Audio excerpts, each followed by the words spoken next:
Okay, सगळ्यांना screen दिसतीये? Screen दिसतीये सगळ्यांना? मी सुरू स्क्रीन करतो दिसते आता. सगळ्यांना? हो मी दिसते सुरू करतो आता. दिसते. कोणीतरी अनम्यूट झालंय. मला नॉईस येतोय बॅकग्राऊंडला. सगळ्यांनी म्यूटवर जा.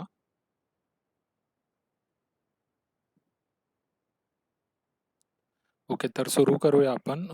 आजचा आपला विषय इतिहासातील दगडी शिल्पे. म्हणजे सगळ्यांना माहीत असेल आपल्या ज्या पुरातन ज्या काही गोष्टी आहेत, मंदिरं झाली किंवा मग गुहा झाल्या, नंतर मग अजिंठा वेरूळ सारख्या मोठी मोठी जी आपली आर्किओलॉजिकल साईट्स वगैरे आहेत, तिथे आपल्याला भरपूर शिल्प वगैरे पाहायला मिळतात. सो आजच्या या प्रेझेंटेशनमध्ये आपण जेव्हा गड किल्ल्यांवर फिरतो, सो त्या अराउंड आणि किल्ल्यांवर वगैरे असलेले काही शिल्पे जे आपल्या नजरेमध्ये पडतात, पण भरपूर वेळा आपल्याला त्याचा अर्थ वगैरे जास्त कळत नाही आणि मग त्यामुळे ती स्किप होऊन जातात किंवा त्यांच्याकडे तेवढं लक्ष देऊन आपण पाहत नाही. सो त्या म्हणजे किल्ले आणि गड किल्ल्यांच्या अराउंड असलेली काही शिल्पे जी आहेत, जी आपल्या नजरेत पडतात, त्याबद्दलच्या आजच्या या सेशनमध्ये मी थोडंफार सांगणार आहे. यातले काही पॉइंट्स खूप डीप आहेत, म्हणजे त्यांच्याबद्दल एवढं रिसर्च वगैरे झालेलं आहे की त्याच्यावर लोकांनी PhD वगैरे केलेली आहे. सो मी जास्त डिटेलमध्ये जाणार नाही आहे. एक 2-3 मुद्दे आहेत, त्यांचं मी थोडं डिटेल सांगेल. पण बाकी एक इंट्रोडक्शन टाईप, म्हणजे नेक्स्ट टाईम आपण जर कुठे गेलो एखाद्या जुन्या मंदिरात वगैरे, तर तिथल्या शिल्पांना पाहून आपल्याला त्यांची याचं काय लॉजिक होतं त्याची आयडिया येईल. सो आपण सुरू करूया.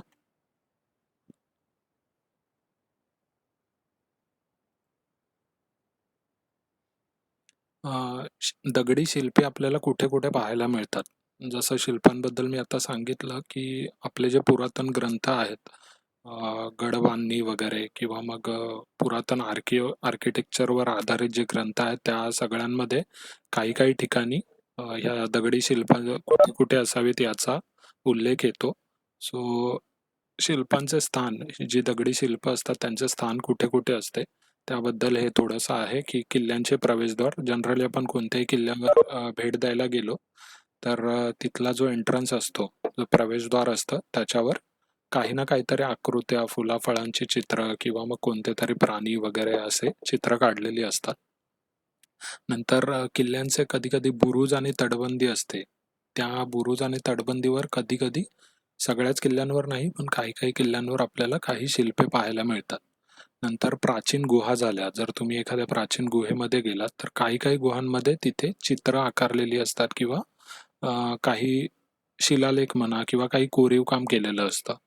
नंतर जर तुम्ही गडांवर गेलात तर तिथल्या पाण्याच्या ज्या टाक्या असतात मोठ्या मोठ्या किंवा पाण्याचे तलाव, त्यांच्या भिंतींवरही काही शिल्प तुम्हाला पाहायला मिळतात. जसं आपण रायगडचं सेशन पाहिलेलं, तर त्या रायगडच्या सेशनवरही आपण पाहिलेलं की काही देवी देवतांच्या मूर्ती किंवा मग दुसरे काही आकृती वगैरे, कलश वगैरे असे टाक्यांच्या भिंतींवर कोरलेले होते. नंतर भरपूर सारी शिल्प ही मंदिरांवर असतात. जी जुनी मंदिरं आहेत त्यांच्यावर काही शिल्पे बनवलेली असतात. आणि राजसदर, जसं रायगडाचं एक्झाम्पल आपण पाहिलेलं, जी राजसदर म्हणजे जो मेन जिथे राजकारभार चालत असे, त्या सदरेवरही काही शिल्पे वगैरे बनवलेली आपल्याला पाहायला मिळाली होती. आता ही दगडी शिल्पे कोणत्या कोणत्या प्रकाराची असतात ते आता आज आपण हे जे इथे प्रकार दिलेले आहेत त्या प्रकारांचे काही उदाहरण बघूया. फुलं काढलेली असतात, दगडामध्ये कोरीव फुलं असतात. नंतर काही प्राणी काढलेले असतात, पक्षी काढलेले असतात. नंतर दगडी शिल्पांमध्ये देवी देवता आपण सगळ्यांनीच बघितले असतील, आणि गजलक्ष्मी. सो त्याबद्दल आपण बघूया. काही शिलालेख आपल्याला मिळतात गड दुर्गांवर, सो त्याबद्दल थोडं पाहूया. काही ठिकाणी एखादा प्रसंग किंवा कुणाचं चरित्र वगैरे वर्णन करण्यासाठी दगडी बांधकाम म्हणू नाही शकत, पण एक शिलालेखासारखं कोरीव काम आणि त्यावर चित्र वगैरे काढलेली असतात. नंतर मग दगडी शिल्पांमध्येच आपल्याला, म्हणजे आपण ते नकळत पाहिलं देखील असेल पण आपल्याला त्याचा अर्थ कळून येत नाही, असे भरपूर वेळा वीरगळ झालं, गदेगळ झालं, धेनुगळ झालं, सतीशिळा झाली आणि स्मृतिशिळा, असे काही प्रकार आज आपण बघूया. नंतर वाघदेव आणि आदिवासी चिरा. आदिवासी संस्कृतींमध्ये वाघदेव आणि आदिवासी चिरा ही दगडी शिल्प किंवा लाकडी शिल्प बनवली जातात, त्याबद्दल थोडं पाहू. नंतर मग भारतामधले जे हे किल्ले होते त्यामधले जे परकीय राज्यसत्तांनी बांधलेले किल्ले होते, पोर्तुगीज, ब्रिटिश, त्यांची काही दगडी शिल्प इथल्या किल्ल्यांवर आजही आपल्याला पाहायला मिळतात, ती पाहूया. आणि मग नंतर काही एक पुरातनकालीन, एकदम आधी काही दगडी चित्र वगैरे बनवलेली आपल्या भागामध्ये, कोकण झालं किंवा मग कोकणपट्टीमधली काही शिल्प आत्ता आत्ता लोकांना मिळायला लागलेली आहेत, जी जुनी आहेत एकदम. सो त्याबद्दल आपण थोडंसं बघूया. आता जर ऐतिहासिक महत्त्व बघायला गेलं जुन्या शिल्पांचं, दगडी शिल्पांचं, तर हे मी फक्त आता किल्ल्याच्या स्वरूपात सांगतोय तुम्हाला, किल्ल्याच्या संदर्भात. सो किल्ला कधी बांधला गेला होता त्याचा एक कालखंड किंवा त्याचा एक अंदाज लावण्यासाठी दगडी शिल्पांचा खूप मदत होते. नंतर किल्ल्यांवर कोणत्या कोणत्या राज्यसत्तांनी राज्य केलेलं आहे ते देखील आपण गडावर जी शिल्प असतात त्या शिल्पांपासून माहीत करून घेऊ शकतो. गडावर कोणत्या कोणत्या वास्तू आहेत ते देखील आपल्याला शिल्पांमुळे किंवा त्यावरील शिलालेखांमुळे कळून येते. नंतर जे वीरगळ वगैरे, सतीशिळा वगैरे जे आपण बोललो, तर ते जसं आता योद्धा जे असतात, वीरमरण ज्यांना प्राप्त होतं त्यांना परमवीर चक्र वगैरे देऊन त्यांची आठवण ठेवली जाते, त्याप्रमाणे वीरगळ वगैरे हे जे या ज्या शिळा होत्या त्या योद्ध्याची आठवण किंवा एखादा युद्ध प्रसंग दाखवण्यासाठी बनवले जात असत. नंतर आणखीन एक महत्वाची गोष्ट, आपण ह्या दगडांच्या शिल्पांपासून त्या वास्तूचे वय काय असू शकते अंदाजे ते आपण ठरवू शकतो. सो हे असे ऐतिहासिक महत्व या दगडी शिळांना आहे. सो आता आपण पुढे वळूया. आता सर्वात पहिला प्रकार जो आपण सुरू केला तो आहे पुष्प. पुष्प म्हणजे फुलं सगळ्यांना माहीत असेल. तर तुम्ही गड किल्ल्यांवर जर फिरायला गेलात तर तिथे मेजॉरिटी तुम्हाला ह्या अशा काही डिझाईन मधली वेगळी वेगळी फुलं तुम्हाला पाहायला मिळतात. सो मेजॉरिटी गड किल्ल्यांवर कमलपुष्प हे वेगळ्या वेगळ्या डिझाईन्स मध्ये काढलेलं असतं. तुम्ही इथे बघू शकता, ही जी फुलं आहेत त्यांना पाकळ्यांचा जो काउंट आहे तो वेगळा वेगळा आहे. सो त्या प्रमाणामध्ये मेजरली कमलपुष्प असतं. आणि एक गड किल्ल्यांच्या प्रवेशद्वारावर दोन्ही साईडला वगैरे तुम्ही जनरली अशी शिल्प पाहू शकता. सो ही त्या प्रकारामधली काही पुष्प आहेत. त्यावरचं कोरीव काम तुम्ही बघू शकता, किती छान प्रकारे दगडामध्येच ही पूर्ण कोरलेली फुलं वगैरे आहेत. सो ही पुष्प जी आपल्याला, हे फोटोज काही किल्ल्यांवरचे जे दगडी पुष्प आहेत ती घेतलेले आहेत इंटरनेटवरून, काही आम्ही गेलेलो ती फुलं आहेत. आता पुढे वळूया.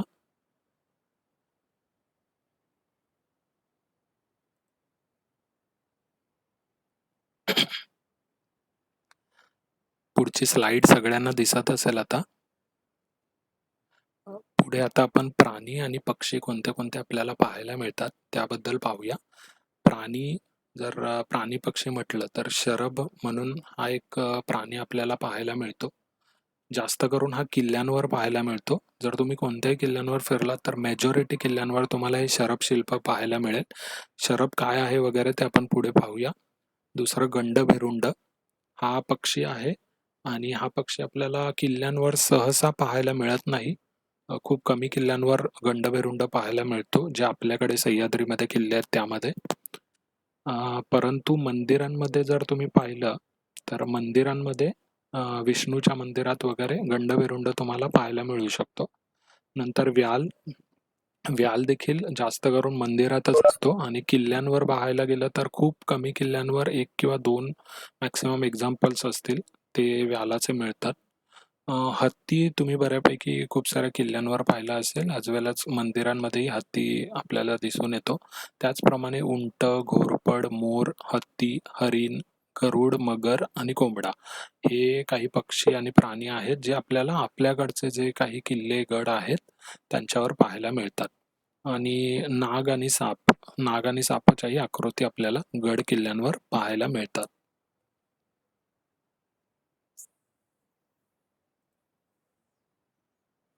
आता आपण शरभाकडे येऊया.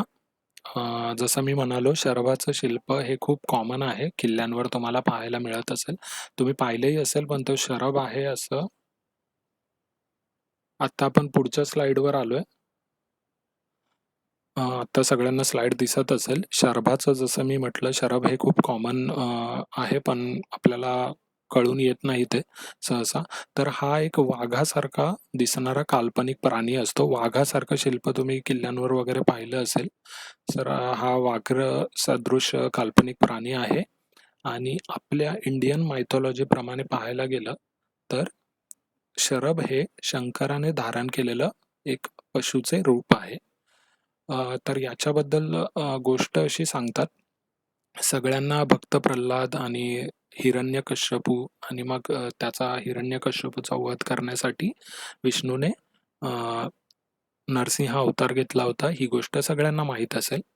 सो हा जो हिरण्यकश्यपू होता, हा शिवाचा मोठा भक्त होता आणि त्याचा वध करण्यासाठी विष्णूने नरसिंहाचा अवतार घेतला आणि हिरण्यकश्यपूचा वध झाल्यानंतर जो नरसिंह होता त्याची जी पॉवर होती, सो ती पॉवर कुठेतरी अनकंट्रोल झाली आणि तो थोडा सैरावला आणि त्यामुळे तो नरसिंह जो होता तो लोकांना त्रास वगैरे देऊ लागला आणि त्याच्या त्रासामुळे लोकांनी शंकराकडे धाव घेतली आणि शंकराला विनवणी केली की तुम्ही नरसिंह अवताराला कंट्रोल करा.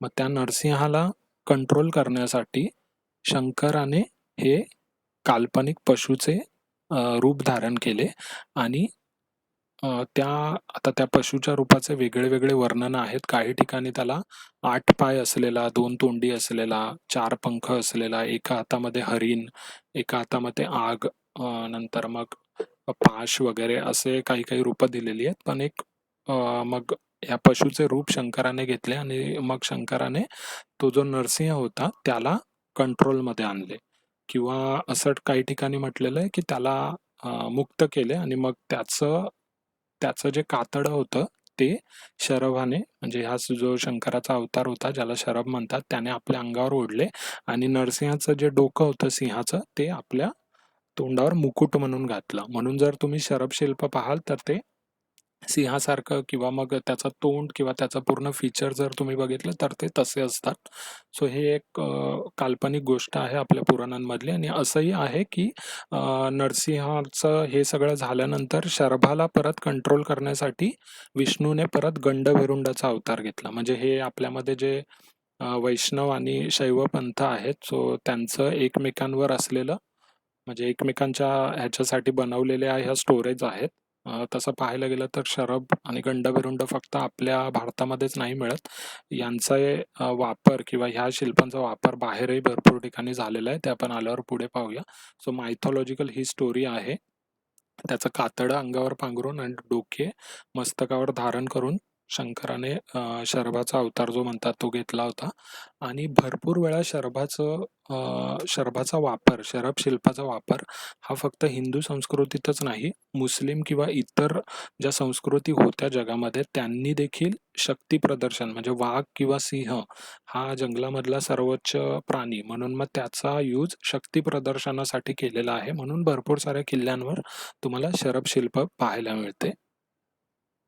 आता हे जे चित्र तुम्ही पाहताय, आय थिंक चित्र आलंय सगळ्यांना. हां, चित्र येऊ द्या.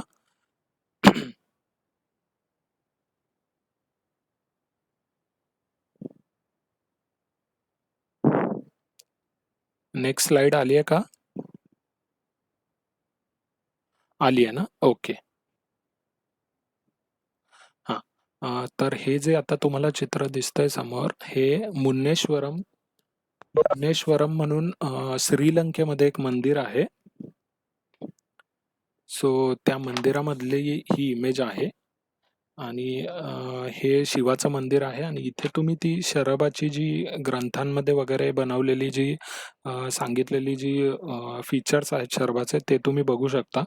हे तुम्ही इथे डोक्यामध्ये गंगा पाहू शकता, हे चंद्र पाहू शकता, हातामध्ये सर्प वगैरे आहे. सो हा शिवाचा अवतार आहे हे इथे कळतंय. एका हातामध्ये मृग म्हणजे हरिण आहे, अग्नी आहे, पाश वगैरे पकडलेला आहे. तुम्ही इथे पाय मोजलेत तर पाय 1, 2, 3, 4, 5, 6, 7, 8 आणि लांब शेपूट. शेपूट नॉर्मल नाही आहे, लांब दाखवलेलं आहे. सो असे काही ग्रंथांमध्ये शराबाचा उल्लेख केलेला आहे. सो आणि पंख दाखवलेले आहेत इकडे. सो हे शराबाचं रूप झालं आणि खाली तुम्ही बघू शकता इथे निळ्या रंगामध्ये नरसिंह अवतार दाखवलेला आहे. सो असं हे शराब शिल्प जे नरसिंहाला कंट्रोल करत आहे, हे त्या मंदिरामध्ये दाखवलंय. आता आपण किल्ल्यांवर वगैरे शराबाच्या ज्या मूर्ती आपल्याला किंवा शिल्प पाहायला मिळतात त्याकडे वळूया. स्लाइड चेंज केली आहे मी.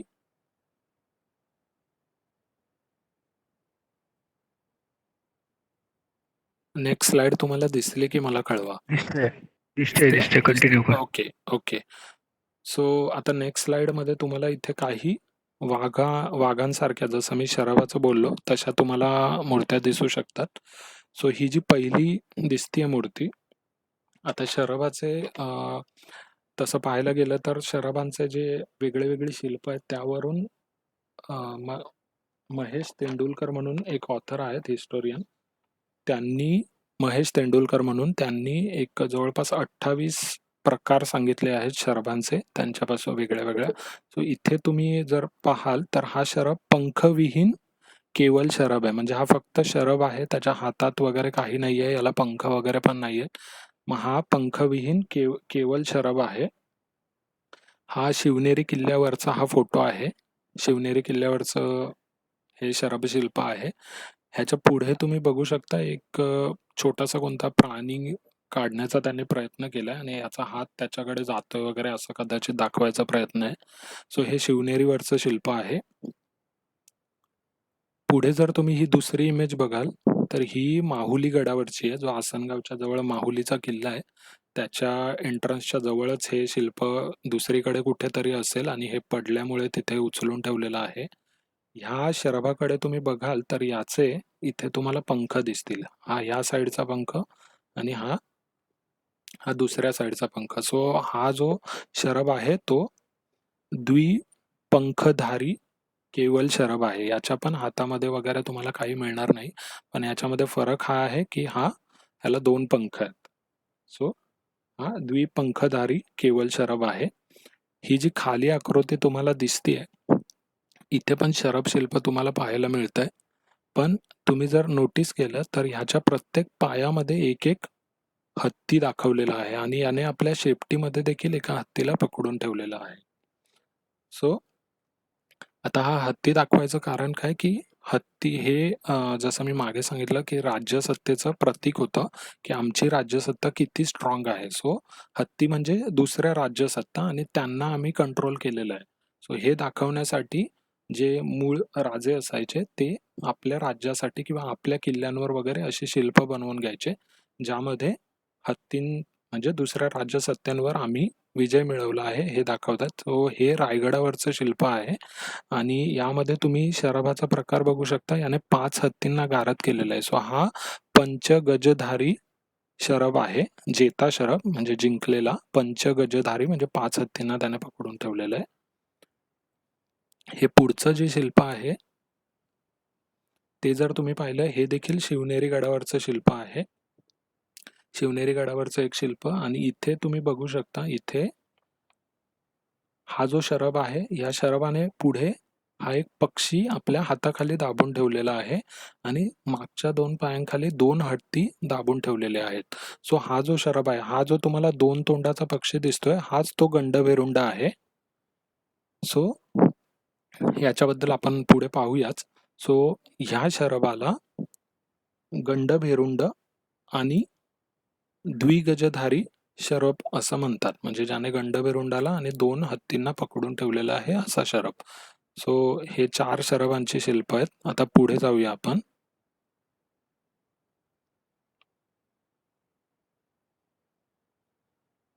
स्लाइड दिसतेय सगळ्यांना?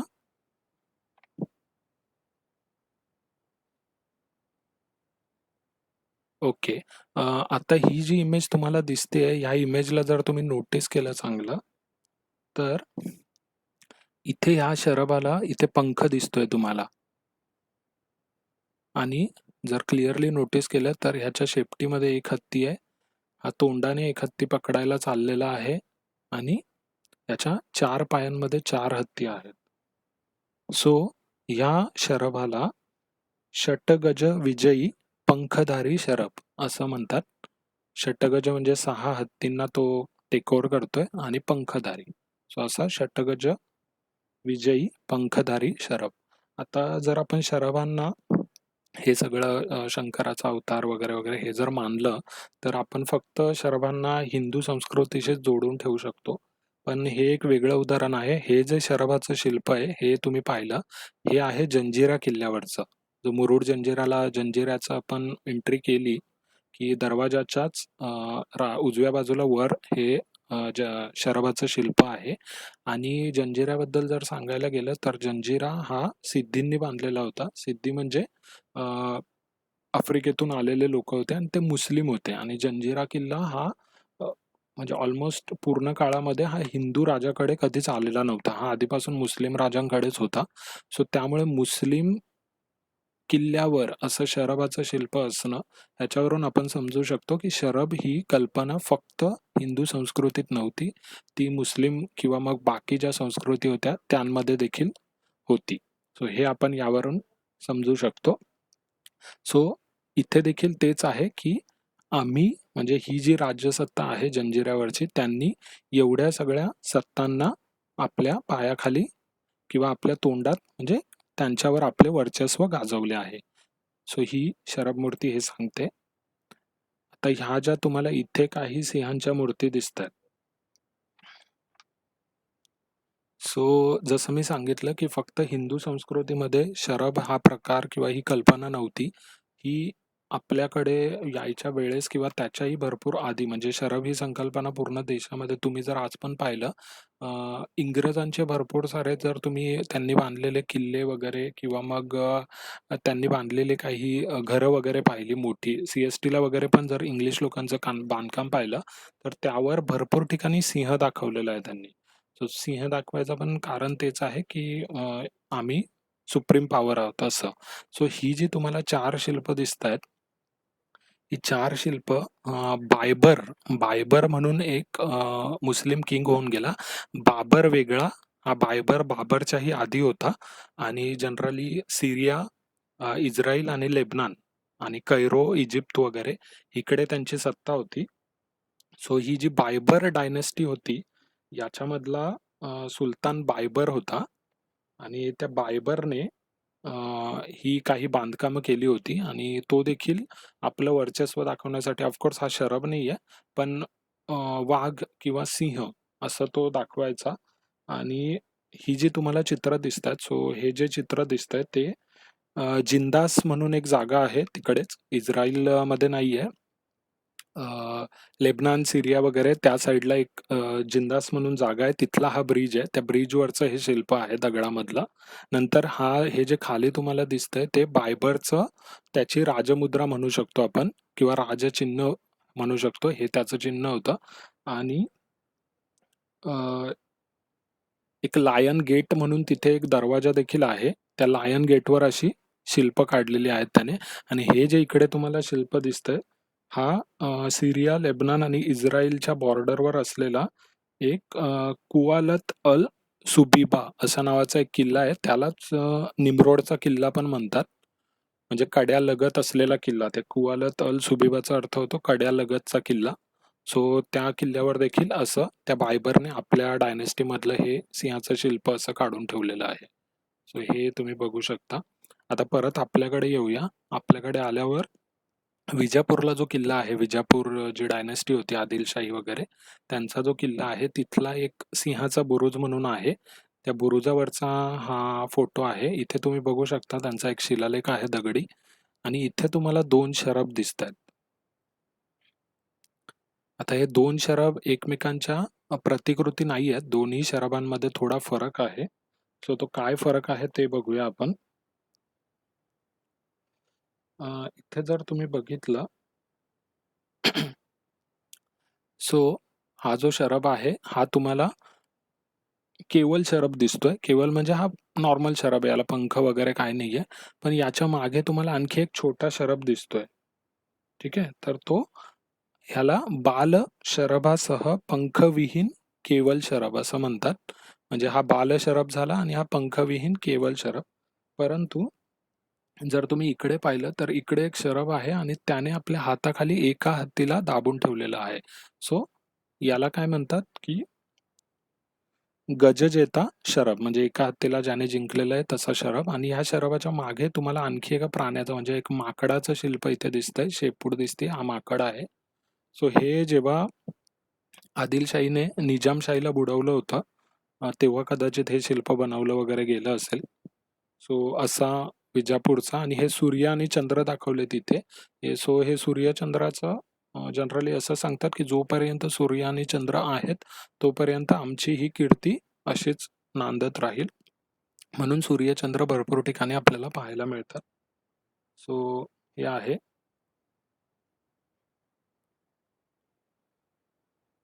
आता आपण रायगडावर येऊया. रायगडावर एक आपल्याला जवळपास 8 शरभांची शिल्प पाहायला मिळतात. सो ती 8 शिल्प काय आहेत त्याबद्दल एक थोडं शॉर्टमध्ये आपण बघूया. महादरवाजावर आपल्याला 2 शिल्प पाहायला मिळतात. नगारखान्यावर पुढून 2 आणि मागून 2 असे 4 शिल्प पाहायला मिळतात. जगदीश्वर मंदिराची जी धर्मशाळेकडची भिंत आहे, त्या भिंतीवर एक दुसरीकडे कुठेतरी पडलेलं एक शरभाचं छोटं शिल्प होतं. ते त्या भिंतीमध्ये जेव्हा परत बांधकाम वगैरे करत होते, रिनोव्हेशन वगैरे, तेव्हा ते कुणीतरी त्या भिंतीमध्ये लावलेलं आहे. आणि 12 टाकीजवळचा जनरली तुम्ही बुक्स वगैरे पाहिले तर तिथे 7च शरभांचा उल्लेख होतो. पण आम्ही जेव्हा आता रायगडला गेलेलो आणि त्या 12 टाकीच्या इथला पडलेला तलाव पाहत होतो, तर त्या तलावाच्या एका चिऱ्यावर देखील आम्हाला एक चांगलं कोरलेलं शरभ शिल्प पाहायला मिळालं होतं. सो हे आता महादरवाजावरचं शिल्प बघूया आपण. महादरवाजावरच्या ह्या शिल्पाला जर तुम्ही बघितलं तर इथे परत तुम्हाला इथे ही हे दोन्ही महादरवाजावरचे समोरासमोरचे शिल्प आहेत. हे देखील आपल्याला वाटतं की मिरर इमेज आहेत, पण ते मिरर इमेज नाही आहेत, ते डिफरन्स आहे त्यामध्ये. सो हा शरभ जर बघितला तर हा आपल्या एका हाताने एका हत्तीला दाबण्याचा प्रयत्न करत आहे. सो हा गजजेता शरभ आपण म्हणू शकतो, म्हणजे ज्याने हत्तीला जिंकलंय. परंतु त्याच्या समोरचा जर तुम्ही शरभ शिल्प पाहिलं, हे दोन्ही शरभ शिल्प सेम धाटणीमधले आहेत. आता याला शिंग आहे असं काही जण म्हणतात, काही जण म्हणतात की ही शिंग नसून त्याचा कान आहे. सो ते आपण हे करूया. पण याची जर मेन तुम्ही डिफरन्स पाहिला तर हा शरभ हत्तीला दाबतोय आणि इथे जर तुम्ही बघितलं, हत्ती हा प्रॉपर चौथऱ्यावर उभा आहे आणि प्रॉपर तो स्टँडअप पोझिशनमध्ये आहे आणि हा शरभ त्याच्या मागे उभा आहे. सो ह्या असे देखील शिल्प आपल्याला भरपूर साऱ्या ठिकाणी पाहायला मिळतात. आणि ही जी पोज आहे याला गजसह शरभ, गजसह म्हणजे हत्तीच्या सोबत उभा असलेला शरभ असं म्हणतात. आणि एक महत्वाची गोष्ट अशी, रायगडाच्या महादरवाजावर आपल्याला हे शिल्प पाहायला मिळतं. महादरवाजा शिवाजी महाराजांनी बांधलेला हे देखील आपल्याला माहित आहे. आणि नुकताच 2011 साली राजगडाच्या संजीवनी माचीवर काही रिनोव्हेशन काम करत असताना सेम अशा धाटणीमधलं म्हणजे गजसह शरभ अशा धाटणीमधलं देखील एक शिल्प राजगडावर पाहायला मिळालेलं आहे. सो त्याचा त्याचा कुठेतरी काहीतरी शिवाजी महाराजांची संदर्भ लागू शकतो. त्यावर ऑफकोर्स फक्त स्पेक्युलेशन्स घेऊन असं असेल म्हणण्यापेक्षा काही त्यावर अभ्यास करायला लागेल. पण हे एक नोटीस होती. नंतर आता आपण नगारखान्याकडे येऊया. तर नगारखान्याकडे आल्यावर आय थिंक सगळ्यांना दिसतोय आता नवीन स्लाइड. आता तुम्ही नगारखान्याकडे आलात. नगारखान्यावर आल्यावर तुम्हाला बाहेरच्या बाजूने म्हणजे तुम्ही नगारखान्याच्या बाहेर आहात आणि बाहेरून नगारखाना आणि राजसदरेकडे पाहत आहात, तेव्हा तुम्हाला ही 2 शिल्प पाहायला मिळतात. आता ही देखील एकमेकांची मिरर इमेज नाही आहेत.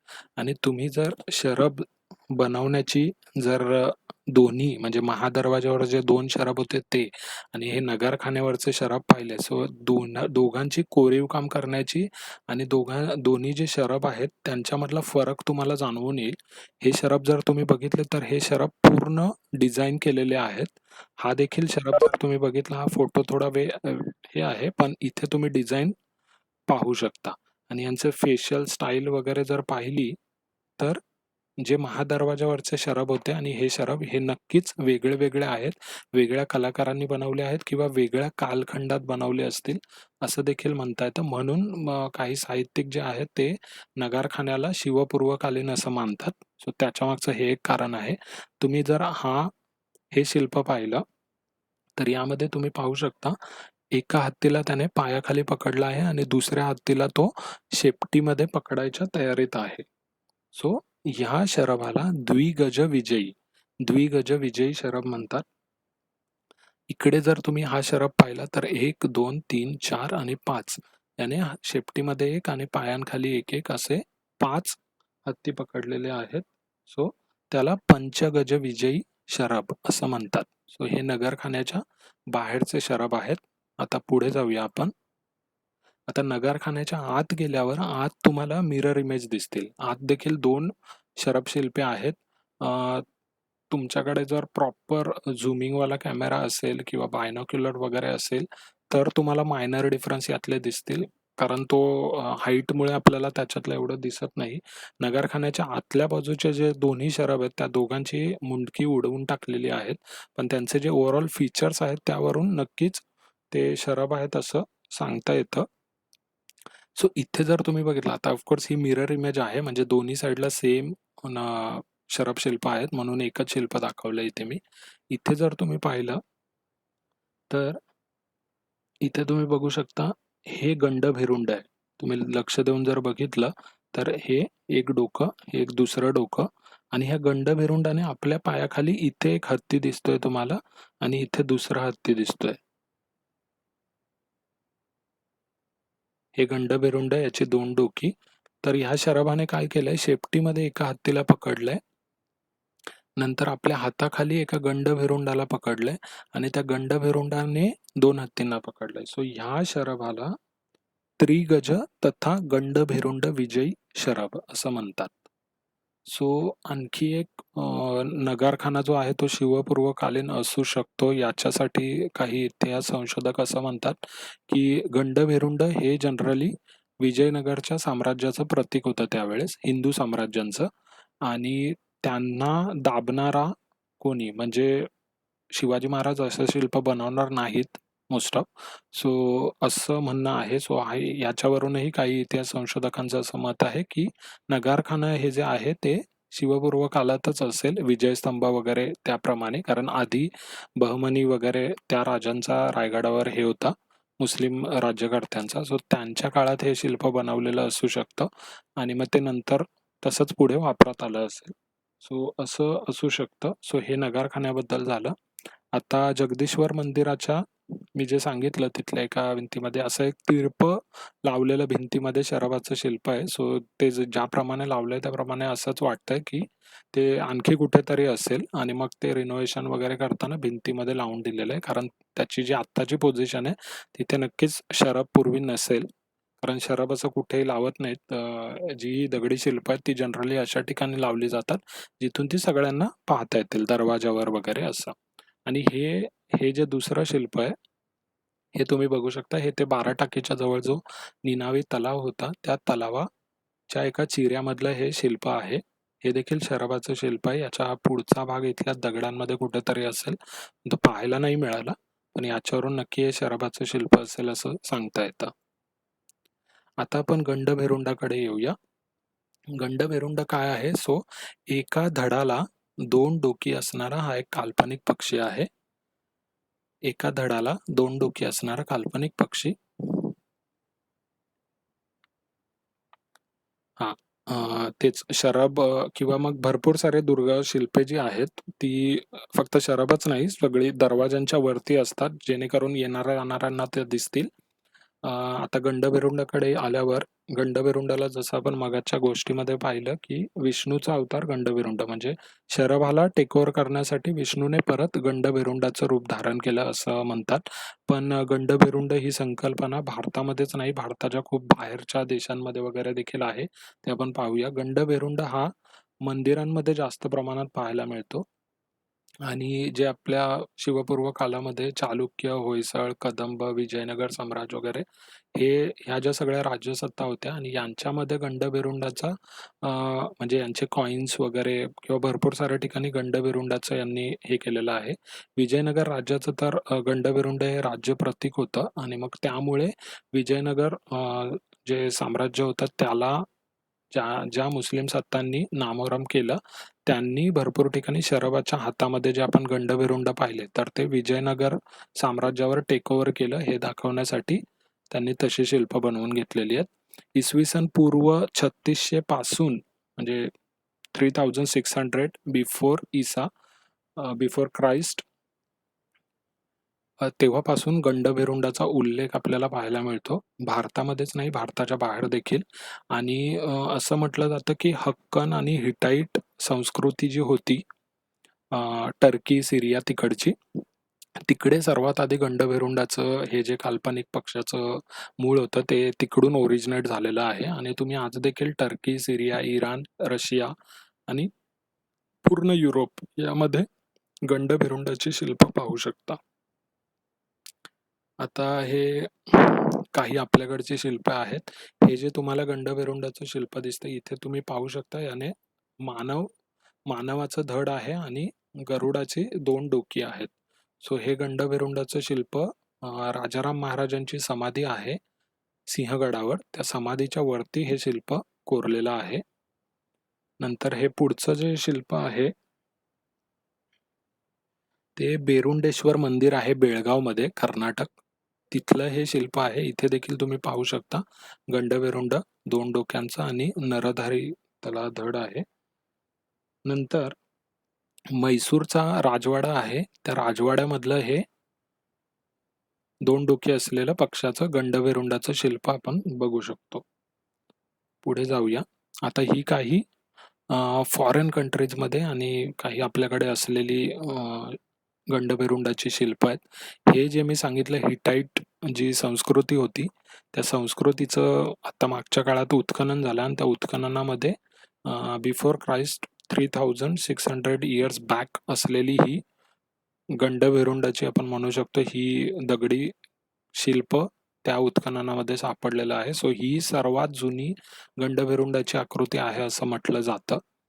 नंतर जर पुढे पाहिलं, ही जी तुम्हाला गोल्डन सर्कल दिसतंय त्यामध्ये जर तुम्ही लक्ष देऊन पाहिलं तर इथे देखील गंडबेरुंड तुम्हाला दिसू शकतो. 2 डोके आहेत. ही जी ग्रिल आहे ही ग्रिल रशियाचा जो राजवाडा आहे तिथले जे किंग वगैरे, किंग नाही म्हणता येणार पण रशियाचा जो राजवाडा आहे पीटरहॉफ कॅसल म्हणून, तिथल्या जे बाल्कनी आहे त्या बाल्कनीच्या ग्रिलवर असं हे शिल्प बनवलेलं आहे. सो राजघराण्याचे संबंधित असं हे शिल्प आहे. गंडबेरुंड झालं ते. नंतर हे जे इकडे शिल्प तुम्हाला दिसतंय ते जर्मनीमधलं शिल्प आहे. तुम्ही पाहू शकता इथे सेम गंडबेरुंड त्यांनी बनवलेलं आहे. इकडे जे तुम्हाला शिल्प दिसतंय उजव्या साईडला हे अल्बेनियामधलं शिल्प आहे. ही मधली 2 शिल्प भारतातलीच आहेत. इथे तुम्ही बघू शकता इथे हे परत गंडबेरुंड दिसतंय. हे आपल्याकडे नरनाळा म्हणून किल्ला आहे. अर्नाळा नाही, नरनाळा. त्या नरनाळा किल्ल्यावरचं हे गंडबेरुंडाचं शिल्प आहे आणि हे तुम्ही पाहू शकता हे 1, 2, 3 आणि 4 याने 4 हत्तींना पकडलेलं आहे. 2 सुचींमध्ये 2 हत्ती आणि 2 पायांमध्ये 2 हत्ती. सो हा नरनाळा किल्ला देखील जर तुम्ही पाहिला तर तो किल्ला एका मुस्लिम शासकाने म्हणजे इमादशाहीचा जो संस्थापक होता, आपण वेगळ्या शाया बघितल्या होत्या आधीच्या सेशनमध्ये. त्यातला जो इमादशाहीचा संस्थापक होता त्याने बांधलेला हा नरनाळा किल्ला आहे. पण तरी देखील या नरनाळा किल्ल्यावर हे असं गंडबेरुंड आणि त्याने हत्तीला पकडलंय असं दाखवलेलं आहे. त्यामागचं लॉजिक काय असेल ते आपण पुढे पाहूया. आता पुढे जाऊया. आता एक गाविलगडचा आपण गंडबेरुंडासाठी एक गाविलगडची थोडीशी एक छोटी केस स्टडी बघूया. चिखलदरा सगळ्यांना हिल स्टेशन माहीत असेल. चिखलदरालाच एक प्राचीन नाव कीचकदरा पण आहे. कीचक शब्दावरून तुम्हाला कळालं असेल कीचक महाभारतामध्ये भीम आणि कीचकाची लढाई झाली होती आणि मग त्या कीचकाला जिथे भीमाने मारलं होतं ती ही दरी म्हणून त्या चिखलदरा भागाला म्हणजे कीचकदरा असं नाव पडलं आणि कीचक म्हणजे चिखल किचड वगैरे आपण म्हणतो आणि त्याचा मग मराठीमधलं नाव चिखलदरा, असं चिखलदरा नाव आहे. मेळघाट ह्याच्यामध्ये तुम्हाला माहित आहे. तिथे हा गाविलगड आहे आणि त्या गाविलगडाला एक शार्दूल म्हणजे वाघ दरवाजा किंवा गंडभेरुंड दरवाजा असं म्हणतात. आणि ह्या गडावर जर तुम्ही पाहिलं तर इथे शरब आणि गंडभेरुंड आणि खजुराचं झाड हे असं एकत्र तुम्हाला पाहायला मिळेल. आता जर ह्या किल्ल्याबद्दल पाहायला गेलं तर ह्या किल्ल्याची स्थापना जो इमादशाहीचा संस्थापक मी म्हटलं, त्या इमादशाहीच्या संस्थापक इमाद उल मुल्क ह्याने 2 किल्ले बांधले, गाविलगड आणि नरनाळा. सो ह्याने आपल्या किल्ल्यावर शरब तर समजू शकतो, पण गंडभेरुंड लावण्याचं कारण काय होतं? सो ते आत्ता आपण बघूया. हा जो इमादशाहीचा संस्थापक होता आणि 1490 साली त्याने इमादशाहीची स्थापना केली आणि तेव्हा किल्ला बांधला हा गाविलगड आणि त्याच्यावर हे गंडभेरुंड आणि याचं शिल्प वगैरे ठेवलं. आता मी ते शिल्प दाखवतो तुम्हाला. हा तो शार्दूल दरवाजा वगैरे आहे. इथे तुम्ही दरवाजावर बघू शकता पुष्प आहेत. नंतर इथे 2 शरब दाखवलेले आहेत. त्यांनी हत्ती पकडलेले आहेत आणि ह्या शरभांच्या वरती इथे गंडभेरुंड दाखवलेले आहेत. याचा क्लोजअप व्ह्यू मी तुम्हाला दाखवतो. आणि हे मध्ये इथे खजुराचं झाड दाखवलंय.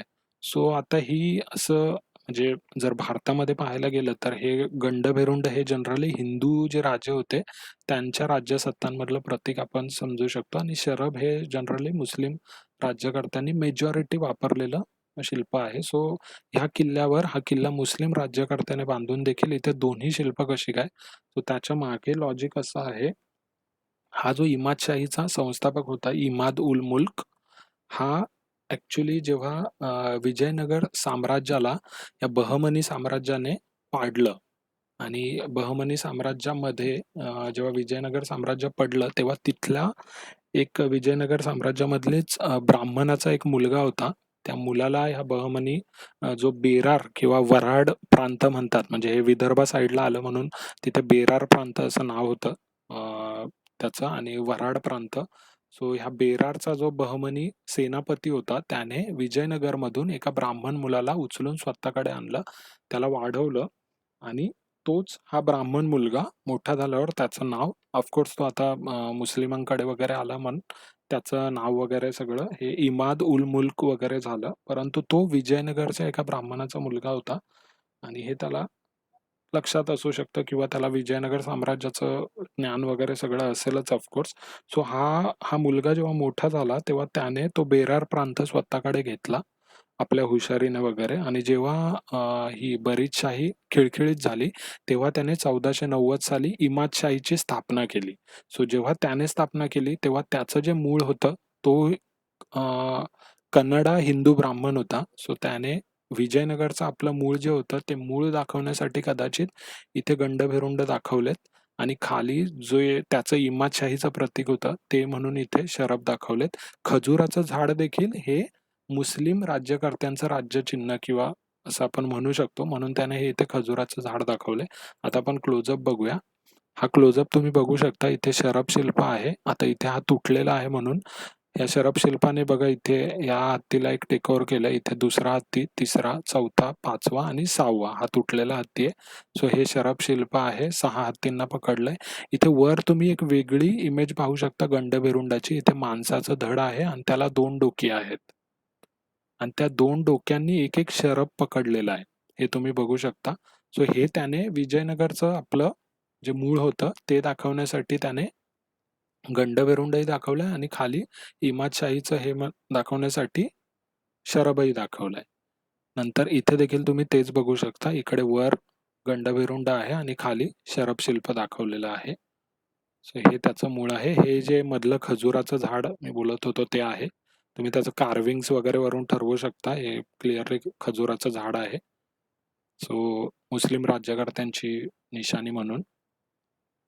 आता आपण इतर प्राण्यांकडे येऊया. जर इतर प्राणी पाहायला गेलं तर हत्तीची शिल्प तुम्ही अर्नाळ्यावर जे मयूरने मागे सेशन घेतलेलं त्यामध्ये अर्नाळ्याच्या प्रवेशद्वारावर हत्तीचं एक शिल्प तुम्हाला पाहायला मिळतं.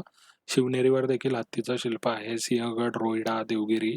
नंतर उंटाबद्दल जो नाणे दरवाजा आहे रायगडाचा तिथे एक उंटाचं शिल्प होतं असं सांगतात. परंतु ते शिल्प काळाच्या ओघात नष्ट झालं आहे. त्याचे फोटोज वगैरे काहीच पाहायला मिळत नाहीत. प्रतापगडाची जी चोरदिंडी आहे त्या चोरदिंडीच्या वर घोरपडी सारख्या एका प्राण्याचं शिल्प आहे.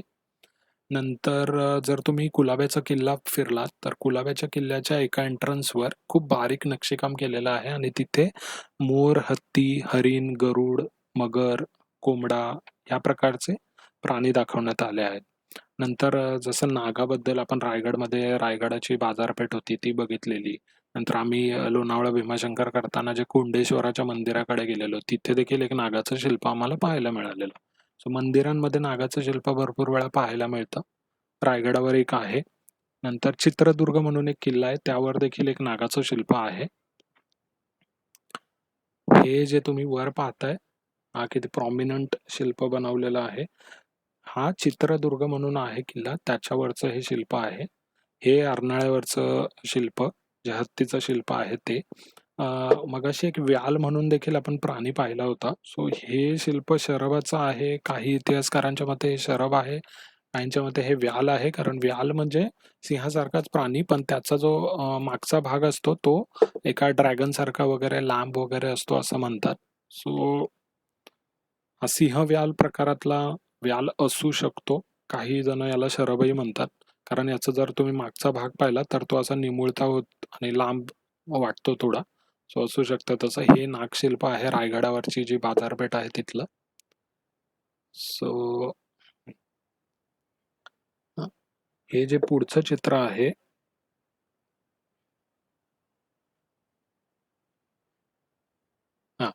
हे जे पुढचं चित्र आहे ते एका मंदिरावरचं आहे.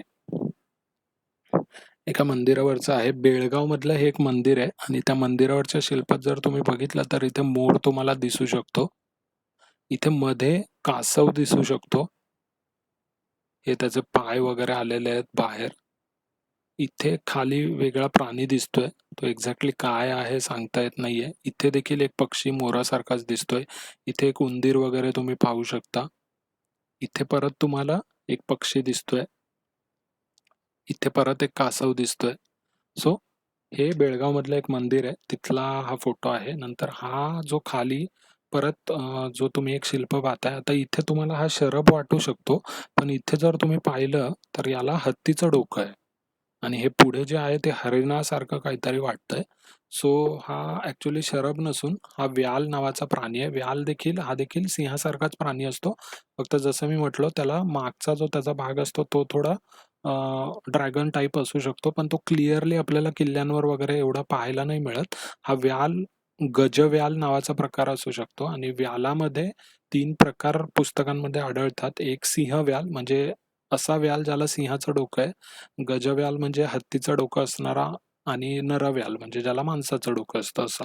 सो त्या टाईपमध्ये अहमदनगरच्या किल्ल्यावर हे शिल्प मिळतं. हे तुम्ही इथे सिंहाची बॉडी आणि हत्तीचं डोकं असा हा गजव्याल प्रकारात असू शकतो आणि ज्याने हरणाला वगैरे पकडलंय. सो हे हरिण वाटतंय मला. आता एक्झॅक्टली ते काय आहे माहित नाही पण हा गजव्याल असू शकतो नक्कीच. आता पुढे चंद्रपूर मधलं एक मंदिर आहे. त्या चंद्रपूर मधल्या मंदिरामध्ये सर्वात श्रेष्ठ कोण वगैरे असं दाखवण्याचं हे कदाचित विष्णूचं मंदिर असावं. इथे दाखवलंय. इथे तुम्ही बघू शकता क्लिअरली इथे हत्ती आहेत. हत्तींच्या वर म्हणजे हत्तींपेक्षा श्रेष्ठ कोण तर शरभ दाखवले आहेत. इथे तुम्ही बघू शकता शरभ शिल्प आहेत. शरभ शिल्पाच्याही वर इथे तुम्हाला परत ती व्यालाची आकृती दिसते. इथे तुम्हाला सिंहाचं शरीर आणि हत्तीचं डोकं दिसतंय. सो हा देखील गजव्याल आहे आणि ह्या गजव्यालाच्या वरती परत तुम्हाला इथे गंडभेरुंड दिसतंय. सो हे थोडं चंद्रपूरच्या एका मंदिरामधलं शिल्प आहे. हे तुम्ही बघू शकता. पुढे जाऊया. हे थोडी अनक्लिअर इमेज आहे. झूम केल्यामुळे ती थोडी अनक्लिअर झाली. हे कुलाबा किल्ल्याच्या एंट्रन्सवरचं शिल्प आहे. याच्यावर तुम्हाला ते सगळे मगाशी जे आपण प्राणी पाहिले ते पाहायला मिळतील असं नाही. पण इथे तुम्हाला हत्ती दिसू शकतो. 2 हत्ती आहेत इथे. इथे तुम्हाला ती कमलपुष्प, इथे मध्ये गणपती दिसतोय. इकडे जर तुम्ही लक्ष देऊन पाहिलं तर हा शेप जो आहे हा कोंबड्याचा शेप आहे. कुलाबा किल्ला शिवाजी महाराज 1678 साली बांधला होता आणि लक्ष देऊन जर पाहिलं तर ह्याला कोंबड्याचं शिल्प म्हणतात ते. इकडे जर तुम्ही पाहिलं लक्ष देऊन तर हे मोराचं शिल्प आहे. इथे तुम्हाला मोर पाहायला मिळू शकतो. सो असे काही प्राणी इथे दाखवले आहेत. आता प्राणी पक्ष्यांनंतर आपण देवी देवतांची जी शिल्प आपल्याला गडांवर वगैरे पाहायला मिळतात त्याकडे येऊया. आता ही शिल्प तुम्ही सगळ्यांनीच भरपूर वेळा पाहिली असतील, सो मी इथे जास्त काही डिटेलमध्ये सांगत नाही. काही एक्झाम्पल्स, काही फोटोज आहेत वेगळे वेगळे, जी वेगळ्या वेगळ्या वेळेमध्ये वगैरे वेगळ्या वेगळ्या यांनी गणेश मूर्ती किंवा मग हनुमानाच्या मूर्ती वगैरे. गणेश मूर्तींबद्दल असं सांगितलं जातं की पेशवे काळामध्ये भरपूर साऱ्या किल्ल्यांवर गणेश मूर्ती बसवल्या गेल्या, कारण पेशव्यांचं आराध्य दैवत गणेश हे होतं. सो हा जो तुम्हाला पहिला गणपती दिसतोय, हा दातेगडावरची ही मूर्ती आहे. दगडी शिल्प दातेगडावरचं आहे. हे जे पहिले दिसतंय ते, हे आपण त्या दिवशी अर्नाळ्याच्या सेशनमध्ये पाहिली ती मूर्ती आहे गणपतीची अर्नाळ्यावरची. पाहू शकता तुम्ही. त्यानंतर ही जी मूर्ती आहे ही सुधागडवरची आहे. सुधागडवरच्या एका गणपती शिल्पाचं हे चित्र आहे, आणि ही जी खाली तुम्हाला मूर्ती दिसते ती राजगडाच्या एका माचीवरचं गणेश शिल्प आहे. आता पुढे जाऊया. हा जो तुम्हाला मारुती दिसतोय, हा मारुती विसापूर जो किल्ला आहे त्याच्या एका पाण्याच्या टाक्यावर हा मारुती शिल्प आहे. हे जे पुढचं मारुतीचं शिल्प तुम्हाला दिसतंय ते रायगडावरच्या जगदीश्वराच्या मंदिरामध्ये ठेवलेलं एक शिल्प आता आपल्याला पाहायला मिळतं हनुमानाचं. ते हे शिल्प आहे. खाली जो तुम्हाला गरुड दिसतोय, येस, वीर मारुती. खाली जे तुम्हाला ओके, वीर भावामध्ये असलेले हे मारुती आहेत. श्रीने आत्ताच पॉइंट ऍड केलाय तो. खाली हे जे तुम्हाला शिल्प दिसतंय ते गरुडाचं शिल्प आहे. हे आपला जो अजिंक्यतारा किल्ला आहे साताऱ्यामधला, त्याच्या एंट्रन्सवर डाव्या बाजूला असलेलं हे शिल्प आहे. अजिंक्यतारा किल्ल्याच्या एंट्रन्सवर देखील डाव्या बाजूला तुम्हाला हे शिल्प पाहायला मिळतं. उजव्या बाजूला याच्यात समोर मारुतीचं शिल्प आहे, आणि वर आय थिंक गणपतीचं शिल्प आपल्याला पाहायला मिळतं. सो असं आहे हे देवी देवतांबद्दल. आता देवी देवतांशीच रिलेटेड एक गजलक्ष्मी नावाचा प्रकार आपल्याला पाहायला मिळतो. भरपूर साऱ्या ठिकाणी आपण ह्याचे फोटो पाहिले असतील, पण शिल्पांमध्ये देखील आपल्याला काही ठिकाणी हे गजलक्ष्मीचं शिल्प पाहायला मिळतं. सो ते काय आहे वगैरे त्याबद्दल आपण बघूया. हा, तर गजलक्ष्मी बद्दल हे सांगितलं जातं की 2 हत्ती मध्ये लक्ष्मीची मूर्ती वगैरे असते, आणि त्याच्या बाजूला 2 हत्ती सोंडीमध्ये आपल्या जलकुंभ घेऊन पाण्याचा अभिषेक त्या लक्ष्मीच्या मूर्तीला घालत आहेत. सो याला गजलक्ष्मी म्हणतात. लक्ष्मीच्या मूर्तीऐवजी काही ठिकाणी कमलकलिका किंवा कलश असा देखील आपल्याला पाहायला मिळतो. ही जी संकल्पना आहे ही ऍक्च्युअली बुद्ध धर्मामधून आलेली आहे. म्हणजे असं काही ठिकाणी वाचायला मिळतं की जेव्हा बुद्धांचा जन्म झाला तेव्हा त्यांची जी आई होती माया, यांच्यावर हत्तींनी गरम आणि थंड पाण्याचा त्यांना अभिषेक घातला होता पाण्याचा. आणि बुद्ध धर्मामध्ये जसं मूर्तीपूजा नव्हती, सो त्याचं एक प्रतीक म्हणून कलश ठेवून त्यांनी बाजूला 2 हत्ती असं दाखवलं वगैरे, आणि त्याचंच पुढे हिंदू धर्मामध्ये त्याचं गजलक्ष्मीच्या ह्याच्यामध्ये ट्रान्सफर झालं, असं डॉक्टर ह खरे यांचं स्वराज्यातील 3 दुर्ग असं पुस्तक आहे, त्या पुस्तकामध्ये अशी नोंद दिलेली आहे.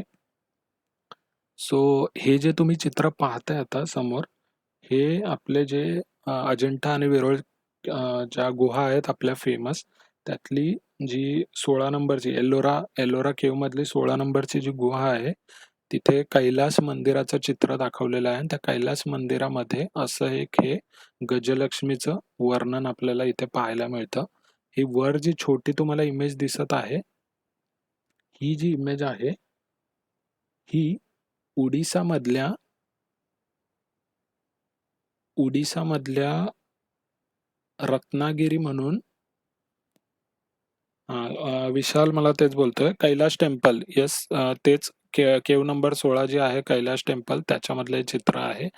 ही जी तुम्हाला बाजूला छोटी इमेज दिसते ती उडीसामध्ये रत्नागिरी म्हणून एक ठिकाण आहे आणि त्या रत्नागिरीमध्ये बौद्ध लोकांचं एक स्थळ आहे. त्या बौद्ध स्थळामध्ये ही जे मी मगाशी माया आणि त्यांचं ते बोलत होतं बुद्ध धर्माचं ते गजलक्ष्मी सारखं शिल्प इथे आपल्याला पाहायला मिळतं.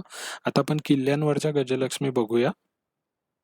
आता ह्या तुम्हाला 4 इमेजेस काही दिसत आहेत. थोड्या अंधुक वगैरे आहेत कारण लोकांचा गैरसमज वगैरे होऊन त्यांना भरपूर ठिकाणी देवी-देवता वगैरे असं म्हणून पूजलं जातं. त्यावर तेल वगैरे टाकलं जातं किंवा मग शेंदूर फासला जातो.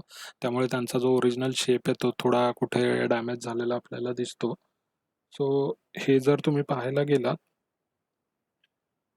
सो हे जे सर्वात पहिलं शिल्प तुम्हाला दिसतंय हे निमगिरी किल्ल्याच्या पायथ्याला असलेलं हे गजलक्ष्मीचं शिल्प आहे.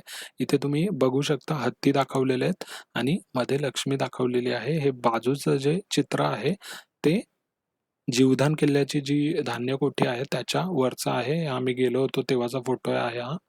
सो हे 2 हत्ती आणि मध्ये इथे कलश दाखवलाय आता म्हणजे जे कमलकलिका जे गजलक्ष्मी आपण मगाशी डिस्कस केलं ते हे शिल्प आहे.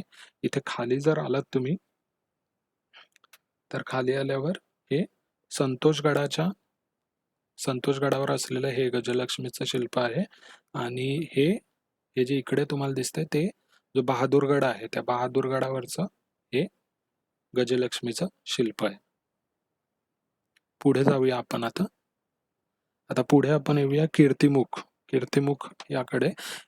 ही जी हा जो दानवाचा किंवा राक्षसाचा चेहरा आहे, आपण भरपूर ठिकाणी पाहिला असेल. भरपूर साऱ्या साउथ इंडियन जी मंदिरं आहेत साउथ इंडियन मंदिरं आहेत, त्या मंदिरांचे जे कलश वगैरे आहेत किंवा जे त्याची द्वारं वगैरे आहेत, त्या द्वारांवर तुम्हाला ही भरपूर वेळा मूर्ती साऊथमध्ये ही जास्त फेमस आहे. साऊथमध्ये पाहायला मिळत असेल किंवा आत्ता देखील जर तुम्ही जे आपल्या इथे काही ते काळ्या बाहुल्या वगैरे लावतात. सो त्यामध्ये असं तुम्ही काही ठिकाणी असं एक शिल्प पाहिलं असेल हे आणि हा कीर्तिमुख याला फेस ऑफ ग्लोरी म्हणतात. सो हे काय आहे आणि किल्ल्यांवर हे जास्त प्रमाणात नाही पाहायला मिळत. परंतु काही किल्ल्यांवर याचा अ, उल्लेख आहे, पण ते किल्ले भरपूर कमी आहेत. मंदिरांवर याचा उल्लेख खूप जास्त पाहायला मिळतो. सो कीर्तिमुख काय आहे? त्याबद्दल अशी स्टोरी सांगितली जाते, की जलंधर नावाचा एक राजा होता आणि त्या जलंधर राजाने खूप तपस्या वगैरे करून खूप शक्ती प्राप्त केली आणि नंतर एवढी शक्ती प्राप्त केली, की त्याने राहू वगैरे यांना पण आपल्या अंडर हे केलं आणि मग त्याने राहूला ऑर्डर दिली, की जाऊन तू शंकराला किंवा शिवाला चॅलेंज कर आणि चॅलेंज असा, की मी चंद्राला म्हणजे राहू जो प्रसिद्ध आहे चंद्रग्रहण वगैरे जी ग्रहणं होतात त्यासाठी. सो त्याने शिवाला राहू जो होता त्याने शिवाला चॅलेंज दिला आणि मग तो चंद्र ग्रहण करायला गेला पुढे आणि हे पाहून शंकराने आपला तिसरा डोळा उघडला आणि त्या तिसऱ्या डोळ्याची जी अग्नी होती त्या अग्नीमधून एक असुर किंवा एक मोठा दानव राक्षस जन्माला आला.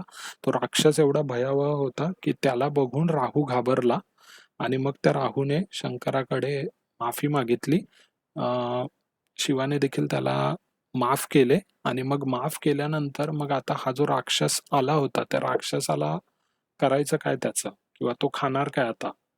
सो शिवाने किंवा शंकराने त्याला ऑर्डर केली, की तुलाच खायला सुरुवात कर. स्वतःलाच खायला सुरुवात कर आणि मग त्या राक्षसाने शेपटीकडून स्वतःला खायला सुरुवात केली आणि स्वतःला पूर्ण खाऊन घेतलं आणि मग पूर्ण खाल्ल्यानंतर तो जेव्हा तोंडापर्यंत आला, तेव्हा शिवाने त्याला सांगितलं, की आता पुरे झालं आणि मग शंकर देखील त्यांना त्या राक्षसाला त्याने हे जे एवढं फॉलो केलं त्याला पाहून खुश झाला आणि मग खुश झाल्यावर शंकराने त्याला वरदान दिलं, की तुझं हे जे मुख आहे म्हणजे त्याने आपली पूर्ण बॉडी खाऊन टाकली स्वतःच आणि फक्त त्याचं मुख बाकी राहिलं होतं. तर त्या मुखाला कीर्तिमुख असं मी वरदान देतो आणि ते फेस ऑफ ग्लोरी म्हणून ओळखलं जाईल आणि ते माझ्या सगळ्या मंदिरांच्या वर बसवलं जाईल असं.